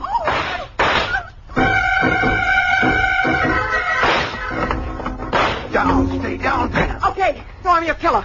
So I'll show what kind of a killer I am. You, George, stand up. Stand up! I can't. I got a bullet in my leg. Fine, I got more for you. Jerry, the cans. What? What about him? Right, your right hand there. Busy. Why don't you get on your feet? Me? Yeah, hurry up. All right, I will. So stand still. Stand still, I said, or... Throw it, Jerry. Throw it! Come on, get her gun, Pam. Get her gun. Okay, I got it. Nice pitching, mister. Real nice pitching. Oh, yeah, but... Oh, golly, Jerry, suppose you'd missed. That's right. Suppose I'd missed. Oh, Jerry. Oh, Jerry. Don't ever do anything like that again.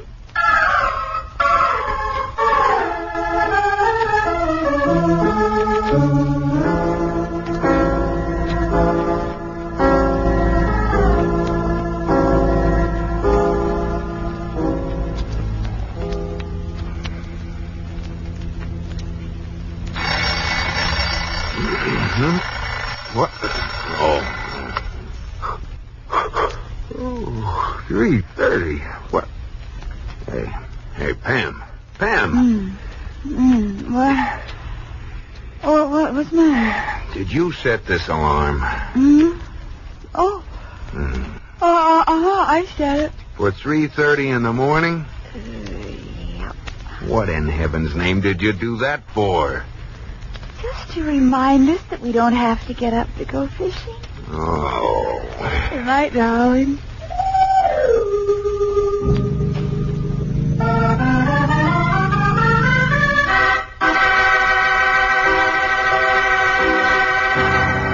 Pam and Jerry are sure to have more exciting adventures next week.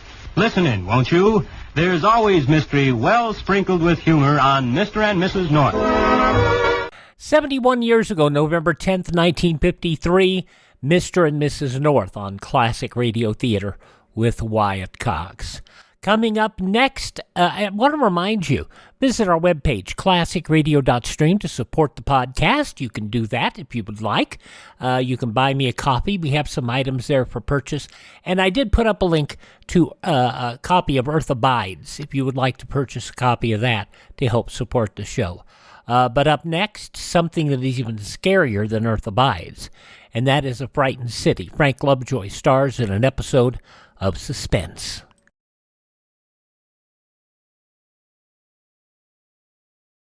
Government officials suggest that every family store a 2-week emergency food and water supply in case of attack. Choose canned or dried foods that can be eaten without cooking. And not just in case of emergency attack, but supply chain shortages, which very likely will come. Be very careful. Okay, an episode of Suspense 72 years ago, November 10th, 1952. Frank Lovejoy stars in The Frightened City.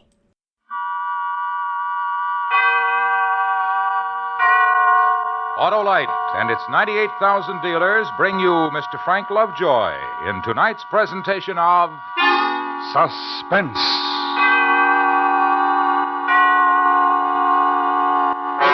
Tonight, Autolite presents a story based on fact, terrifying in its truth. The dramatic report of a man returned home to find he now lives in a frightened city. Our star, Mr. Frank Lovejoy.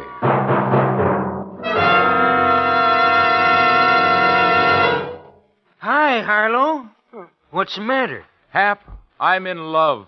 Oh, what's her name? It's not a her, it's the famous Autolite Stay Full. The battery that needs water only 3 times a year in normal car use. Why, millions of drivers go for the Autolite Stay Full, Harlow. Sure, Hap, because it's the great battery with the fiberglass retaining mats protecting every positive plate to reduce shedding and flaking. And that means longer life for the Autolite Stay Full battery, as proved by tests conducted according to accepted life cycle standards. Tell other drivers how to meet this lovable battery, Harlow. All right, friends, your neighborhood Autolite battery dealer services all makes of batteries, and he will gladly show you the Autolite Stay Full battery for your car. To quickly learn his location, call Western Union by number and ask for me, Operator 25. I'll give you the location of your nearest Autolite battery dealer where you can get an Autolite Stay Full. the battery that needs water only 3 times a year in normal car use. And remember, from bumper to tail light, you're always right with Autolite.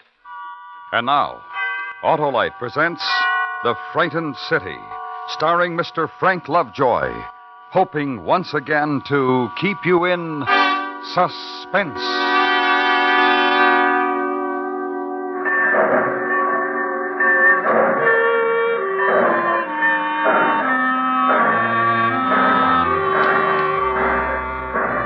The train pulled out of Easton at 1:20 in the afternoon. It had pulled in 3 minutes earlier. It was a simple thing I had to do then. Watch it cross the bridge over the Wabash, watch it grow smaller, and when it was out of sight, I was finally home. And home was pick up the barracks bag and walk up the small hill from the depot. Down into Main Street on an autumn afternoon. Turn left on Sycamore, down 3 blocks, where the houses are painted white, and there's rockers on the porches and wide elm trees in November color, and the far-off sound of a dog barking and the smell of smoldering leaves. And 595 Sycamore Street. Up the path and up the steps. Jane! Janie! Who is it? Janie! Sis! Nick! Oh, Nicky. How's the baby, sis? Oh, fine. He was teething, but he's all right now. I haven't seen him yet. Oh, he's beautiful. How's Johnny? How's Johnny, sis? What?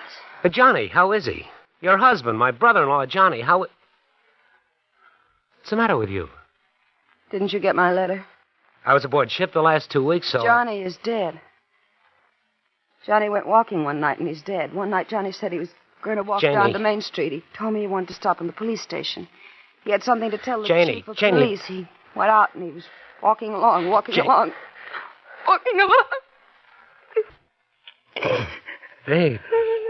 Baby. A car drove by, and someone shot a gun at Johnny. And Johnny's dead. Who? Who shot Johnny, sis? Janie, I'm talking to you. Who shot Johnny? Janie. Come with me, Nick.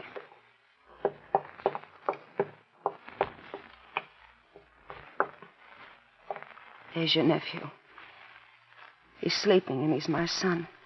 He's pink, and he's fat, and he says Mama. He can say Dada, too, but it's a word he won't need. He's a good baby. And I love him as much as a mother can love a child. Now, I want to show you something else. I've had it here in my apron, and I've been wondering what to do about it. I found it under my door about a week ago, the day after Johnny was shot. I'll read it to you. Don't talk to strangers. What happened to Daddy can happen to Sonny. Give it to me. My little boy is going to grow up. He's going to play with other boys and laugh and cry when he scrapes his knee on the sidewalk and go to school. Give me the note, and Janie. live a life. No. No note, Nicky. These pieces get burned, get forgotten. It gets forgotten like everything else that's happened. Who did it, Janie? You're back from a war. Let everything be peaceful now. Look at my son, Nick. The way he wakes up. So peaceful.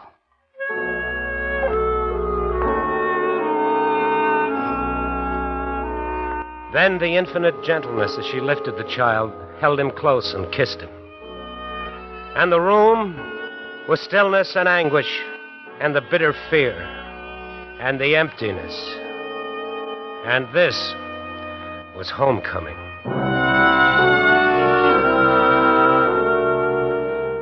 Outside it was November, the long, quiet avenue. And the glimpse of the coat-sweated woman in her backyard, gathering in her wash, feeling in it the starch of cold autumn wind. Walk to a cross street, then 3 blocks east.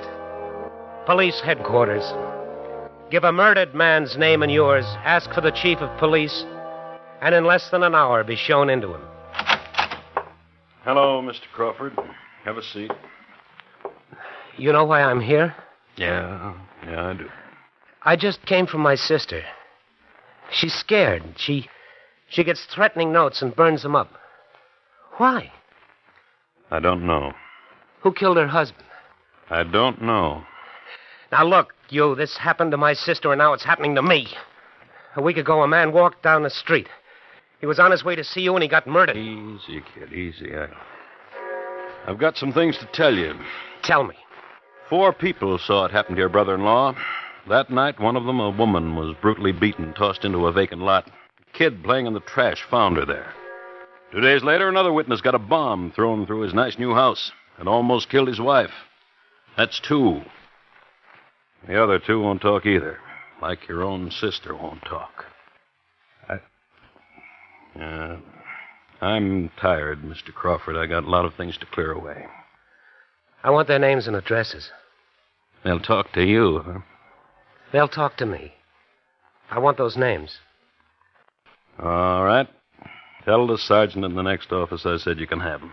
Mr. Crawford. What? Things have changed in this town. It's different. Hang around.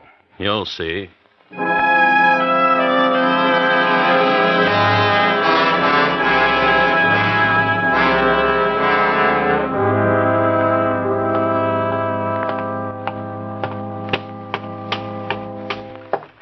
Hello. Good evening. Mr. Osborne? Mr. Osborne, something I can do for you? They told me down at your place of business you'd be home. It's about Jimmy Stewart. Mind if I sit down? Not at all. Johnny Stewart, a friend of yours? He was married to my sister. Your sis? Oh, then you must be Nick. Heard a lot about you from Johnny, how you were soldiering. Welcome home, Nick. Johnny worked for you, didn't he? Good accountant, nice guy, Johnny, one of the best. You were with him the night he was killed? That's right, I was with him. Well, you want to tell me about it? Johnny was walking by my store just as I was closing up. I told him to wait a minute. I'd walk with him. We walked. We talked. Got to a corner. I told Johnny to wait for me while I went into the drugstore to buy some cigarettes.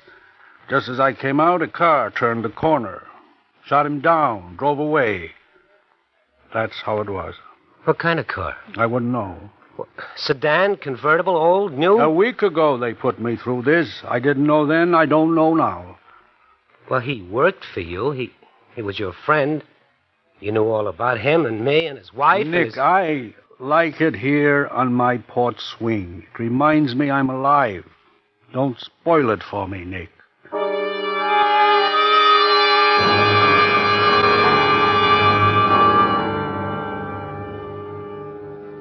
Mrs. Mason, you were sitting right here at your window and you saw it happen. You saw Johnny killed. I didn't see it. Well, what kind of a car? Just tell me that. Nothing. Well, the men who beat you up, did you identify them? There were weeds, dirty old tin cans. Please. And they threw me down and kicked me in my throat. Go away. What are you doing in my house?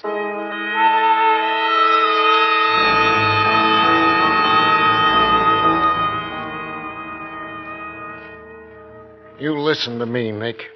I can remember when Johnny Stewart was a kid, and he stole penny candy from me, right here in this same drugstore. Yeah, and he grew up to be shot down right on this corner, right outside this store. What happened that night, Mr. Nolan? Nick, I built up a nice business here. 20 years. What did you see? Nicky, it was me had to scrub his blood off the sidewalk.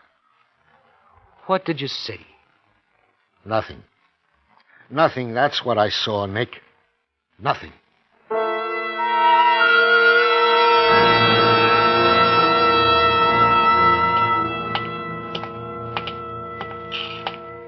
Hi. Hello there. Breaking leaves, you can work up a sweat, even in November. Yeah, big tree, a lot of leaves, Indian summer evening. You sweat. Yeah, I know. You're Tom Ruxton, aren't you? That's right. I'm Nick Crawford. Glad to know you. Johnny Stewart was my brother-in-law. Oh. Really? You got a nice house, Tom. Thanks. I understand your wife was almost killed when they tossed a bomb into it. That's right. Hazel was out back. Lucky. That bomb was tossed into your house because you were a witness to a murder, wasn't it? House looks okay now. Got nice neighbors. Helped me. We fixed it up ourselves. Who killed Johnny? You're scared to death, aren't you? I've got a pretty good house here, mister. A tract house, GI loan. Once I had a nice uniform, just like you. Now what I've got's a wonderful wife, and anybody asks me, I'll say Hazel's a wonderful wife, and I love her. Like I said, scared. Right now, mostly of you, and whatever you're carrying around with you, I don't want to rub off on me or Hazel. So I'll tell you something. Leave me alone.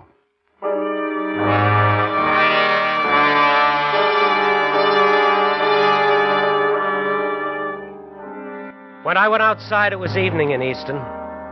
The air was chill, and the dew was turning to light frost on the lawns.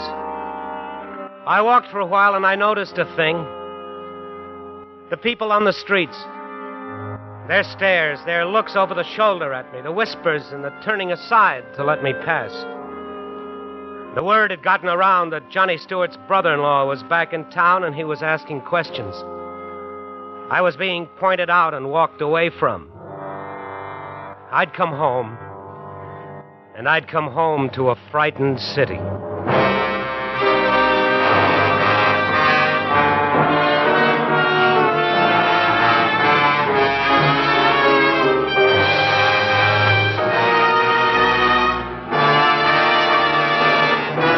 Autolite is bringing you Mr. Frank Lovejoy in The Frightened City.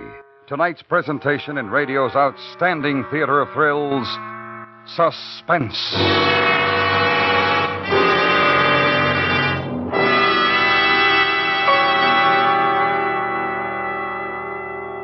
Hey, Hap, isn't that wonderful? Well, Harlow, it looks just like an Autolite Stay Full battery to me. Hap, I'm surprised at you.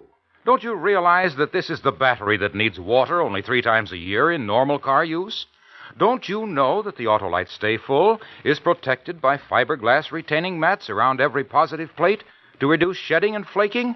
Aren't you aware of its longer life, as proved by tests conducted according to accepted life cycle standards? Well, sure, Harlow. Well, then, Hap, you'll agree when I say money can't buy a better battery. So, friends, visit your nearest Autolite battery dealer. He services all makes of batteries, and he's got an Autolite Stay Full for your car in case a replacement is needed. To quickly locate your nearest Autolite battery dealer, call Western Union by number And ask for Operator 25. I'll tell you where you can get an Autolite Stay Full. the battery that needs water only 3 times a year in normal car use. And remember, from bumper to tail light, you're always right with Autolite. And now, Autolite brings back to our Hollywood soundstage Mr. Frank Lovejoy in Elliot Lewis's production of The Frightened City, a dramatic report well calculated to keep you in suspense.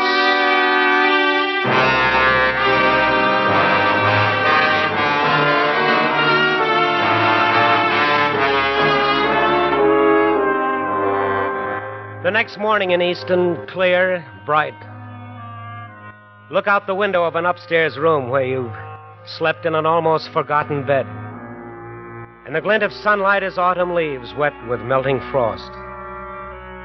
And 3 houses down, the man in the bathrobe darting out of his front door to where the morning paper had been tossed into an evergreen bush.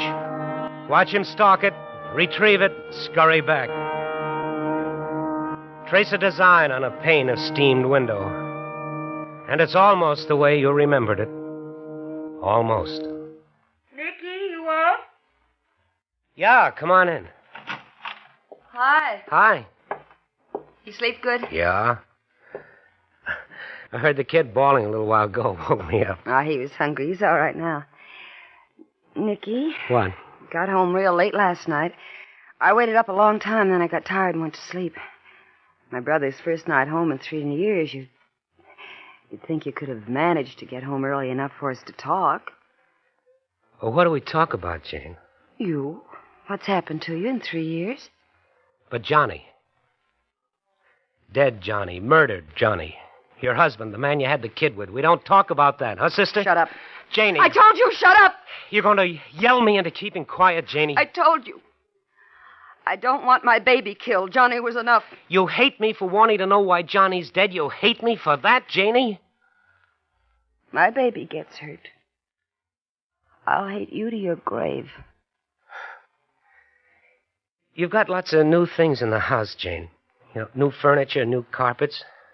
Looks nice. Looks expensive. Are you coming down for breakfast? How much did Johnny make working as an accountant for Osborne? 50? 60 a week? How much? Nick, leave me alone. New sofa, big green leather chair, new carpet. That costs a lot of money. How did you get them, Jane? Installment plan? Somebody give you a birthday present? How'd you do it, Jane? You got a home hobby? You take telephone subscriptions for a latest magazine? Or did Johnny do it? Is that it? How? He steal, he rob, he kill? Nicky. Tell me. Ask Osborne. Osborne? Ask him what? How we suddenly became rich, how Johnny left a bank account with $30,000 in it. What are you talking about? You said you walked the town last night. Didn't you see what's happened to it? See what? People walking into back rooms, shops with no customers open late, men paying newsboys with bills and not taking change, or newspapers. People walking into back rooms, card rooms, dice tables, numbers. And Johnny was part of it?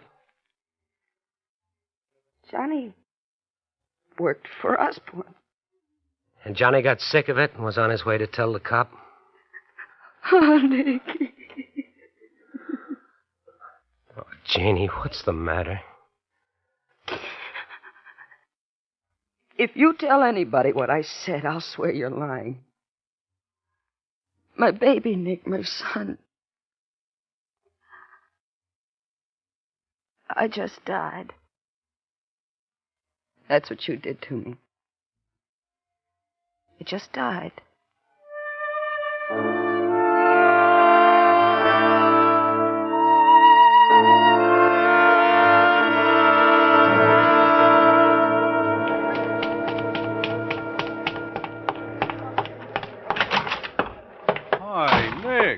What are you...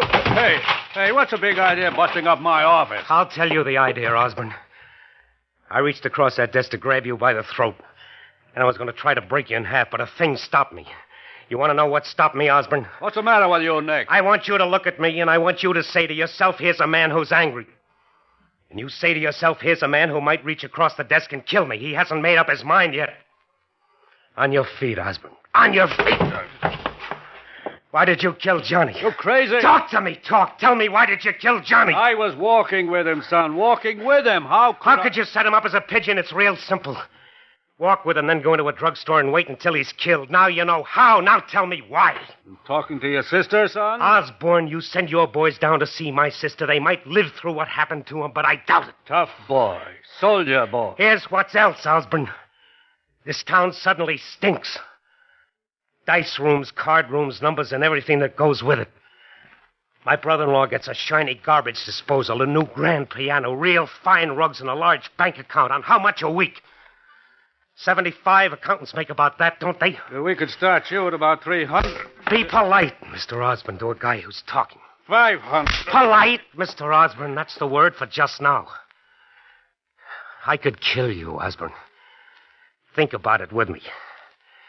Here we are in this room, you, the man who's got the whole town of Easton so scared that nobody has a friend anymore. It takes a powerful man to frighten almost 20,000 people, but you did it. Anything happens to me, Nicky boy, you'd get 1 block from here. Let's think about that, too, That's huh? what I'm coming to. Then there's me in this room, and you're afraid of me, and that makes me pretty big, too. But I'm not going to kill you because this is my town. And it used to be a pretty good town. The uniform and the flag and the fist, that's all you need? And there's law and there's people who need to know what's happening here. I'm going to tell you what I'm going to do. Get proof, Nicky? How? About 8 o'clock tonight, I'm going to take a walk, and I'm going to take the same walk that Johnny did. And I'm going into that drugstore, and I'm going to make a phone call. A long-distance call to St. Louis to a newspaper guy I know. And then it's going to be in the papers about a frightened city. And the reporters will come here, and they'll find out, Osborne. Are you getting real scared, baby? You mean it about taking that walk tonight, Nick? I mean it. Maybe we'll bump into each other. We will.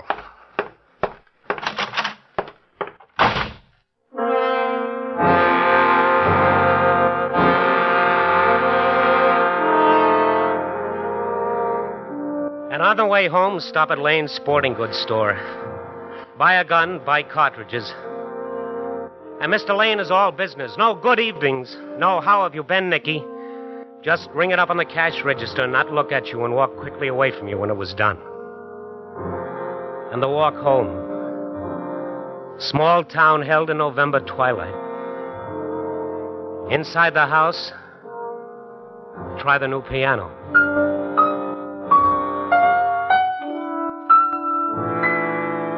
The room where the baby is. Play with him. And Jane comes in and takes him away from you and tells you there's supper in the kitchen if you want it. And eat alone, paper propped against water pitcher. Alone. From now on, everything alone. Because the police wouldn't let you be a pigeon. Glance at the kitchen clock. And it's time.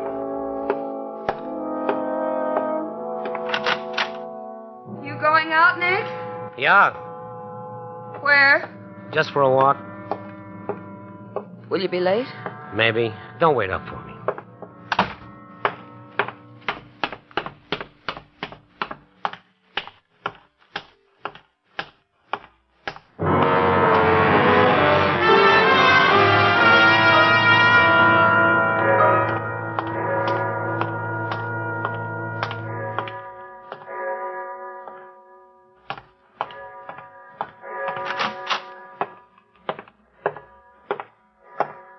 Something for you, Nick? Some change. I want to use your phone. Sure, Nick.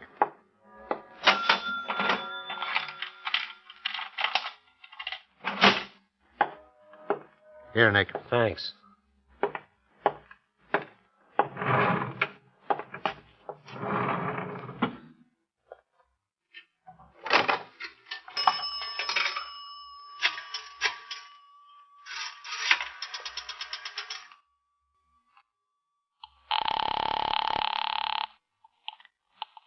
Long distance. Oh, long distance. What's the station-to-station charge to St. Louis? Just a moment, please. That will be $1.20, including the tax. What number do you wish, please?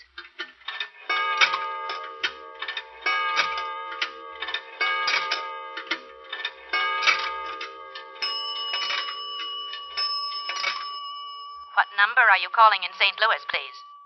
Pick a number. I'm sorry, sir, but you must... Don't be sorry. Get anybody you want to talk to in St. Louis. Have a talk on me. I will return your money, sir. No, don't do that. There's somebody I want to call in St. Louis, but I can't think of who it is. I will give you information. No, just talk to me. I'm sorry, sir, but I can't do that. Operator, I've got to talk into this phone for just a little while longer, just to let somebody think I'm not kidding in case somebody's watching. I don't understand, sir. Would you like information? About what? Do you wish to talk to St. Louis, sir? Do you think I should? I'm afraid I'm going to have to return your money. No, don't do that. I've got a number. Get me, Benton 64373 in St. Louis. One moment, please.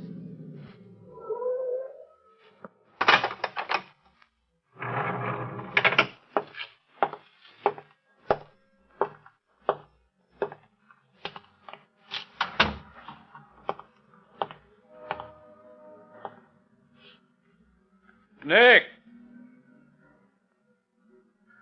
Osborne.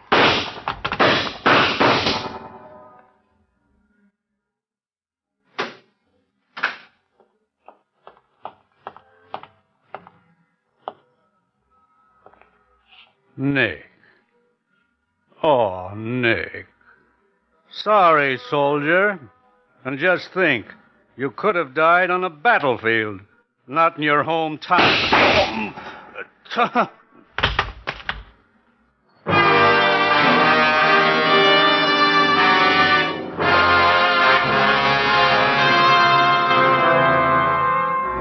Osborne didn't die. He lived quite a long time, 5 months. Hospital, trial, confession, sentence. And in 5 months, it was spring in Easton. It was a good spring. And you know how people are. They react to the weather. Hi, Nick. Tree's starting to bud already. You notice? They get friendly and they smile a lot, like winter was a long time, a dark time, and it was over. Come on over to the house when you have a chance, Nick. You do that, you hear? Grass grows in the springtime, but babies grow all the time. Did you see him? Did you see him, Nick? He walked. My son walked. Sure I saw him, sis. He's growing up. That happens, sis. And you know what? He's lucky. He's got a good town to grow up in.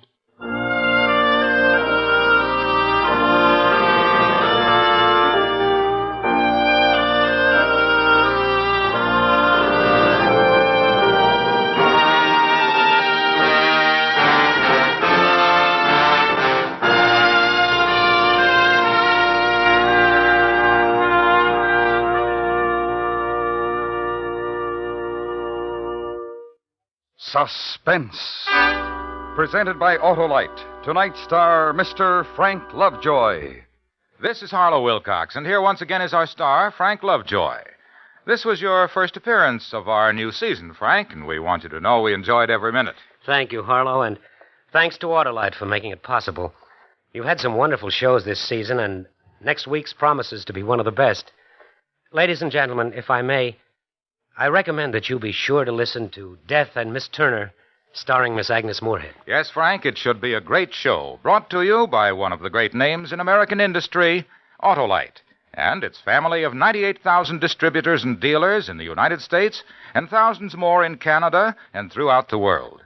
Our family also includes the nearly 30,000 men and women in 28 great Autolite plants from coast to coast and Autolite plants in many foreign countries, as well as the 18,000 people who have invested a portion of their savings in Autolite. Every Autolite product is backed by constant research and precision built to the highest standards of quality and performance. So remember, from bumper to tail light, you're always right with Autolite.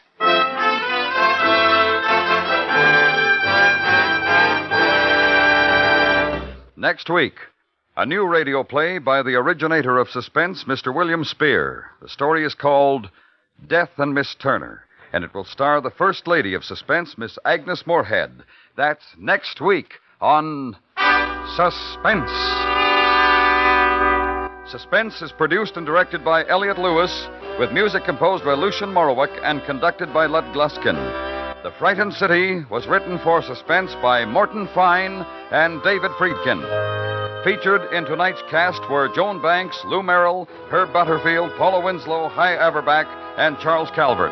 Frank Lovejoy appeared through the courtesy of Warner Brothers, whose current release is Operation Secret. Remember next week, Miss Agnes Moorehead in Death and Miss Turner. You can buy Autolite Stay-Full batteries, Autolite electrical parts, and Autolite resistor or standard-type spark plugs at your neighborhood Autolite dealers. Switch to Autolite. Good night. This is the CBS Radio Network.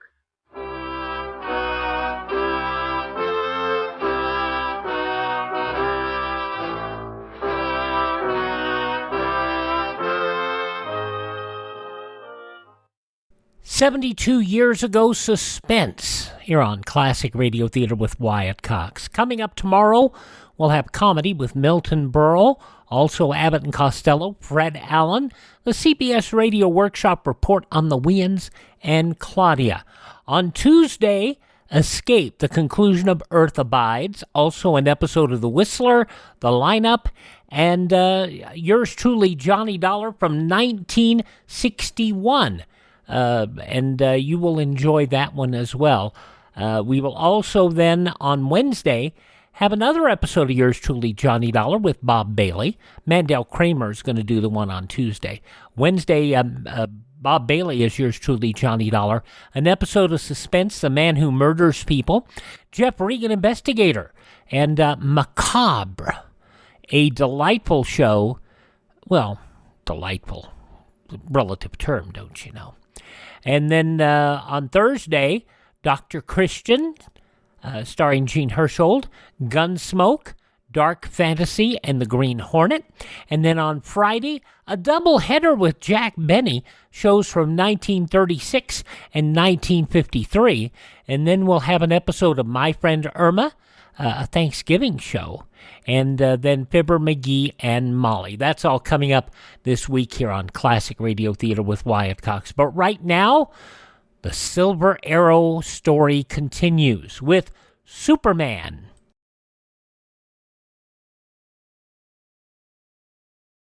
Civil defense is common sense.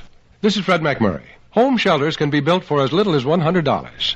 Simple plans for building inexpensive home shelters are available free from your Civil Defense office. Ask for a copy of the Family Fallout Shelter booklet. And we have a link to that in the show notes here on this podcast. Find it down there now. ClassicRadio.stream is our webpage. You can find the Family Fallout Shelter book at the link in our show notes. Right now, let's get back to Superman, an episode from 83 years ago, November 10th, 1953, The Silver Arrow. Presenting the transcription feature, Superman. Look, up in the sky. It's a bird. It's a plane. It's Superman. Yes, it's Superman, strange visitor from the planet Krypton, who came to Earth with powers and abilities far beyond those of mortal men. Superman who can leap tall buildings at a single bound, race a speeding bullet to its target, bend steel in his bare hands, and who, disguised as Clark Kent, mild-mannered reporter for a great metropolitan newspaper, fights a never-ending battle for truth and justice. But before we join Superman, listen. And now to our story. The mystery of the Silver Arrows is fast drawing to a close. When Clark Kent and Tumbleweed Jones captured the old prospector, Hopeful Jake, they learned why he had been trying to scare them away from the ghost town of Dead Man's Gulch. Eerie shadows danced on the dust-laden walls of the ghost town shack as Hopeful began his rambling story. Suddenly, a silver arrow whizzed out of the darkness and struck him in the back. As our story continues today, Jimmy, Tumbleweed, and Mary Lewis are seated in the parlor of Tumbleweed's ranch house, while Clark Kent and the doctor are in the adjoining bedroom with the seriously injured old man. Listen. 10:30. They've been in there a long time. You reckon old Hopeful's done for? I don't know, Tumbleweed. That silver arrow was sharp. I don't generally ask for much, Jim, but I'd give plenty to get my hands on the ornery, low-down, sneaking son of a mangy coyote who shot that arrow into old Hopeful's back. I'd give him a taste of arrows he wouldn't be likely to forget. You changed your tune, Mr. Jones. Back at Dead Man's Gulch, you were ready to string that poor old man up on the nearest tree. Oh, Tumbleweed didn't mean that, Mary. Why, he wouldn't hurt a fly, let alone an old fella like Hopeful Jake. Hold on, Jim. I can draw my own bow. In the first place, ma'am, nobody calls me Mr. Jones round these here parts. The name's Tumbleweed, and that's the whole of it. No mister and no nothing. In the second place, Jimmy here had a bead on the target. I wouldn't string nobody up, if it had meant losing both arms and a leg. But old Hopeful didn't know that. Leastways, he didn't stop to think much about it. Tumbleweed just wanted him to talk. That's why he threatened him. Well, he talked, and you see what happened. Yeah, if I could have put my hand in front of that there silver arrow and stopped it, ma'am, I'd have done it. I'll keep a close watch, Doctor. I can't tell you how much I appreciate your getting down here as fast as you did. I'm glad I was able to, Mr. Kent. Well, good night, Tumbleweed. Good night, everyone. Good night, Doc. Good night. Much obliged. Well, what's it going to be, Mr. Kent? A tough battle for Hopeful, Tumbleweed. That arrow went deep. He's not a young man, you know. Dr. Mallory thinks he has a chance. I hope he pulls through. Oh, so do we all, Jimmy. More reasons than one. Well, why don't you turn in, Mary? You look tired. Oh, I'm all right. Well, I think it might be a good idea if we all turned in. I'm going to sleep right here on the sofa. Oh, no, you ain't. Well, I have to, Tumbleweed. Dr. Mallory said to stay close by Hopeful in case he comes out of his coma. If anybody's going to bunk on that there horsehair sofa, it's me. Why? For the plain and simple reason that you need a good night's rest. And that old lumpy sofa ain't fit for a man or beast to flop on. Oh, I think you're being very silly, Tumbleweed. I don't mind at all. Well, I do. And since these here are my diggings, I reckon I got the right to speak my piece. I'm sleeping on the sofa, and you and Jim is going over to the bunkhouse. Well. The lady's got a room all fixed upstairs. Hey, you see, it pays to be a lady, Mary. You don't have to sleep on the sofa or in the bunkhouse. You're fancy. Ain't nothing fancy about it. I could probably sleep on iron spikes tonight. If it's that bad, good night. We'll see you in the morning. Which room is mine, Tumbleweed? Right up the head of the stairs. I'll take you up. Oh, no, don't bother. I'll find it. Good night. Good night, Mary. Good night, Mary. Don't forget to wake me. If you don't, I'll sleep right into next week. No, I'll see that you're awake and bright and early. Okay, good night. Good night. You know, I can't rightly figure her out. She kind of puzzles me. Oh, I think she's swell. You'd never believe she was a school teacher, would you? Why not? Do school teachers grow horns and breathe fire? Oh, you know what I mean. All I know is that you made a silly, unthinking remark. What puzzled you, Tumbleweed? Well, I don't know. You think that yarn she told Jim about her grandpa is on the level? Oh, I'm sure it is. After all, she has a silver arrow exactly like the first one Jimmy found, with the same rhyme engraved on it. And you think her grandpa sent it to her? Where'd he get it? He probably had a lot of them. What do you mean, Mr. Kent? Well, I don't want Mary to know this, but it's been my feeling ever since I heard her story that her grandfather, Bart Cummings, was the silver arrow himself. No kidding, Mr. Kent. Quiet, Jim. I may be wrong, but everything points to that. You remember the story Hopeful told us about the silver arrow? How he was supposed to have been a Western bad man who reformed? Well, that fits the description, doesn't it? Well, it does in a way, As but... I say, it's just a hunch I have. However, I think we'll find out much more if Hopeful recovers. He knows who the bearded man is, the man who attacked Jimmy. He'll probably be able to tell us where to find him. What if Hopeful doesn't recover, Mr. Kent? Well, in that case, we'll just have to carry on without his help. As a matter of fact, tomorrow morning we should follow the instructions engraved on that last arrow we found and see where it brings us. Well, let's turn in. I wish you'd let me sleep on the sofa, Tumbleweed. Yeah, nothing doing. Oh, all right. Look in on Hopeful, though. If he becomes restless, give him one of the pills Dr. Mallory left. They're on the table next to the bed. Good night, Tumbleweed. Good night. Good night, Jim. Good night. Stripping off his boots, Tumbleweed tiptoes to the door of Hopeful's bedroom, looks in, and then stretches himself out on the horsehair sofa. Only the ticking of a clock breaks the dark silence. Slowly, the hour hand circles the face again and again, until the first gray streaks of dawn fan out across the horizon. Off in the distance, a cock crows. The black shadows of night vanish, and the sun comes up like a ball of living fire, rising higher and higher in the heavens. A short distance from the entrance to the cave of the Buffalo Bones, Kent, Jimmy, Tumbleweed, and Mary Lewis wilt in its blistering heat as they try to unravel the clue written on the third silver arrow. I'll give up. There ain't no place, nowhere, where that boiling sun don't shine. Now, take it easy, Tumbleweed. Let's study the inscription on that arrow again. You got it, Jimmy. Read it once more. Okay. Pace 7 to the south and 6 to the east. Shoot this arrow where the sun shines least. I've done all the pacing I'm a-going to do, Mr. Kent. The sun don't shine least no place, and that's the whole of it. I'm afraid Tumbleweed's right. The only place this blazing sun doesn't shine is inside that cave. Mary, you've got it. What's she got? Sunstroke? Oh, we're just stupid, that's all. Why didn't one of us think of that before? Think of what? The cave. The sun doesn't shine in there at all. Well, I'll be hog-tied. Gosh, do you think... Now, wait a minute. Where's that spot we marked after we paced off the 7 and 6? Right here. Yeah. Well, I've been standing on it for an hour looking for some place to shoot this Conson silver arrow. Well, you'll get a chance now. Can you see the entrance to the cave from where you're standing? No. I reckon that kind of messes up the idea. No, it doesn't. Can't you see any of the entrance? Well, just a slit kind of over to the left there. Well, shoot the arrow through that slit. Shucks, it ain't no wider than a man's finger. Shoot the arrow through. Well, no hombre can get hung for trying. Stand back. You did it, Tumbleweed, right through. Now, let's see what happened. Come on. It seems awful silly to me. Like playing parlor games. There's the arrow stuck in the ground just inside the cave. Wait a minute. Jimmy, leave it there. Marks the spot. What spot? I don't know, but we'll find out. We've got to dig. For buried treasure? Is that it? Is that what you mean? Ah, look at what you done, Mr. Kent. You got Jim all head up about buried treasure. This ain't pirate country. That old prospector Hopeful said there was silver buried somewhere. Pounds and pounds of it. Oh, Hopeful was just babbling, ma'am. Like his panning for gold. Ain't nary a speck of gold in these parts, but Hopeful keeps right on panning and hoping. Well, we've got this far, Tumbleweed, so we might just as well go a little further. The only problem is, what are we going to dig with? Might be something back in the cave. I'll have a look. You got that flashlight we brung along, Jim? Sure. Here. Thanks. I'll see if I can locate some implements. Okay. Mr. Kent, do you really think this is the treasure spot? I don't know, Jimmy. Gosh, what'll we do if we find millions of dollars worth of silver? We'll decide that after we find it.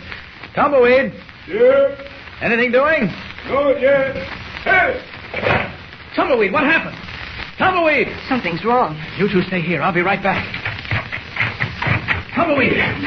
All right, Tumbleweed! Down here, Mr. Kent. You watch that hole. I went clean through it. What hole? Oh, I see it. Here, reach your hand up. Say, some hombre's been living down here. He's got a cook stove and grubbing. Well, I'll be a ring-tailed coyote. What's the matter? There's a mess of them silver arrows down here. What? About 50. Here, give me a hand. I'm coming up. Run out of bed. Okay, I got you. Hey, look at them arrows. Well, you can't look on account of it's dark, but come on out in front. Okay. What happened, Tumbleweed? You're all covered with dirt. Oh, that ain't nothing. Look at what I found. Silver arrows. Lots of them. Did you say someone was living under this cave, Tumbleweed? Yep, cook stove, grub, and everything. And I reckon it's that bearded hombre what shot a silver arrow into old Hopeful. I wouldn't be a bit surprised. Didn't see any shovels or pickaxes down there, did you? No, nary one. Oh, Mr. Kent, I know where there's a pickaxe. An old rusty one, but it might do. Where, Jim? Well, I saw it in the front room of the old hotel yesterday. Mary and I can go up and get it. All right, go ahead. Come on, Mary. If you see our bearded friend, yell. Oh, don't worry, I will, and loud. Gosh, Mary, wouldn't it be great if we found that silver? Lots of it? Yes, it would. What would you do with it, Jimmy? I don't know. Give it to a hospital or to someplace for poor kids. I don't know. You're sweet, Jimmy. Oh, heck. That's what anybody would do. I wonder. Is that building up ahead of the hotel? Uh-huh. I think the pickaxe was in the front room in a corner. I'm sure I saw it. Oh, watch those steps. Cobwebs all over my face. They're awful, aren't they? Give you the creeps. Oh, there's the pickaxe. I'll get it. It's rusty, but still good. Well, let's go. Jimmy. What's the matter? So white as a sheet. Jimmy, look at that old faded picture on the wall. Over there. It's a picture of a man. What's so strange about it? Jimmy, look at it. Keep looking. The eyes are moving. Well, how would you like to be in Jimmy's place now? Staring at an old faded picture hanging on the wall of a ghost town shack. Watching the picture's eyes move. Something is going to happen, and happen soon. Will it solve the mystery of Dead Man's Gulch? The next episode winds up the story with an exciting climax, so be on hand to listen in with Superman. Don't forget, tune in again for the next thrilling episode with Superman. Look, up in the sky. It's a bird. It's a plane. It's Superman. Superman is a copyrighted feature appearing in Action Comics magazine. 83 years ago, November 10th, 1941, Superman here on Classic Radio Theater. We'll have comedy on Monday with Milton Berle, Abbott and Costello, Fred Allen, and the CBS Radio Workshop, and a lot more entertainment coming up every day this week. Thank you so much for making us a part of your day on this Sunday, and we'll be back tomorrow with more Classic Radio Theater. I'm Wyatt Cox.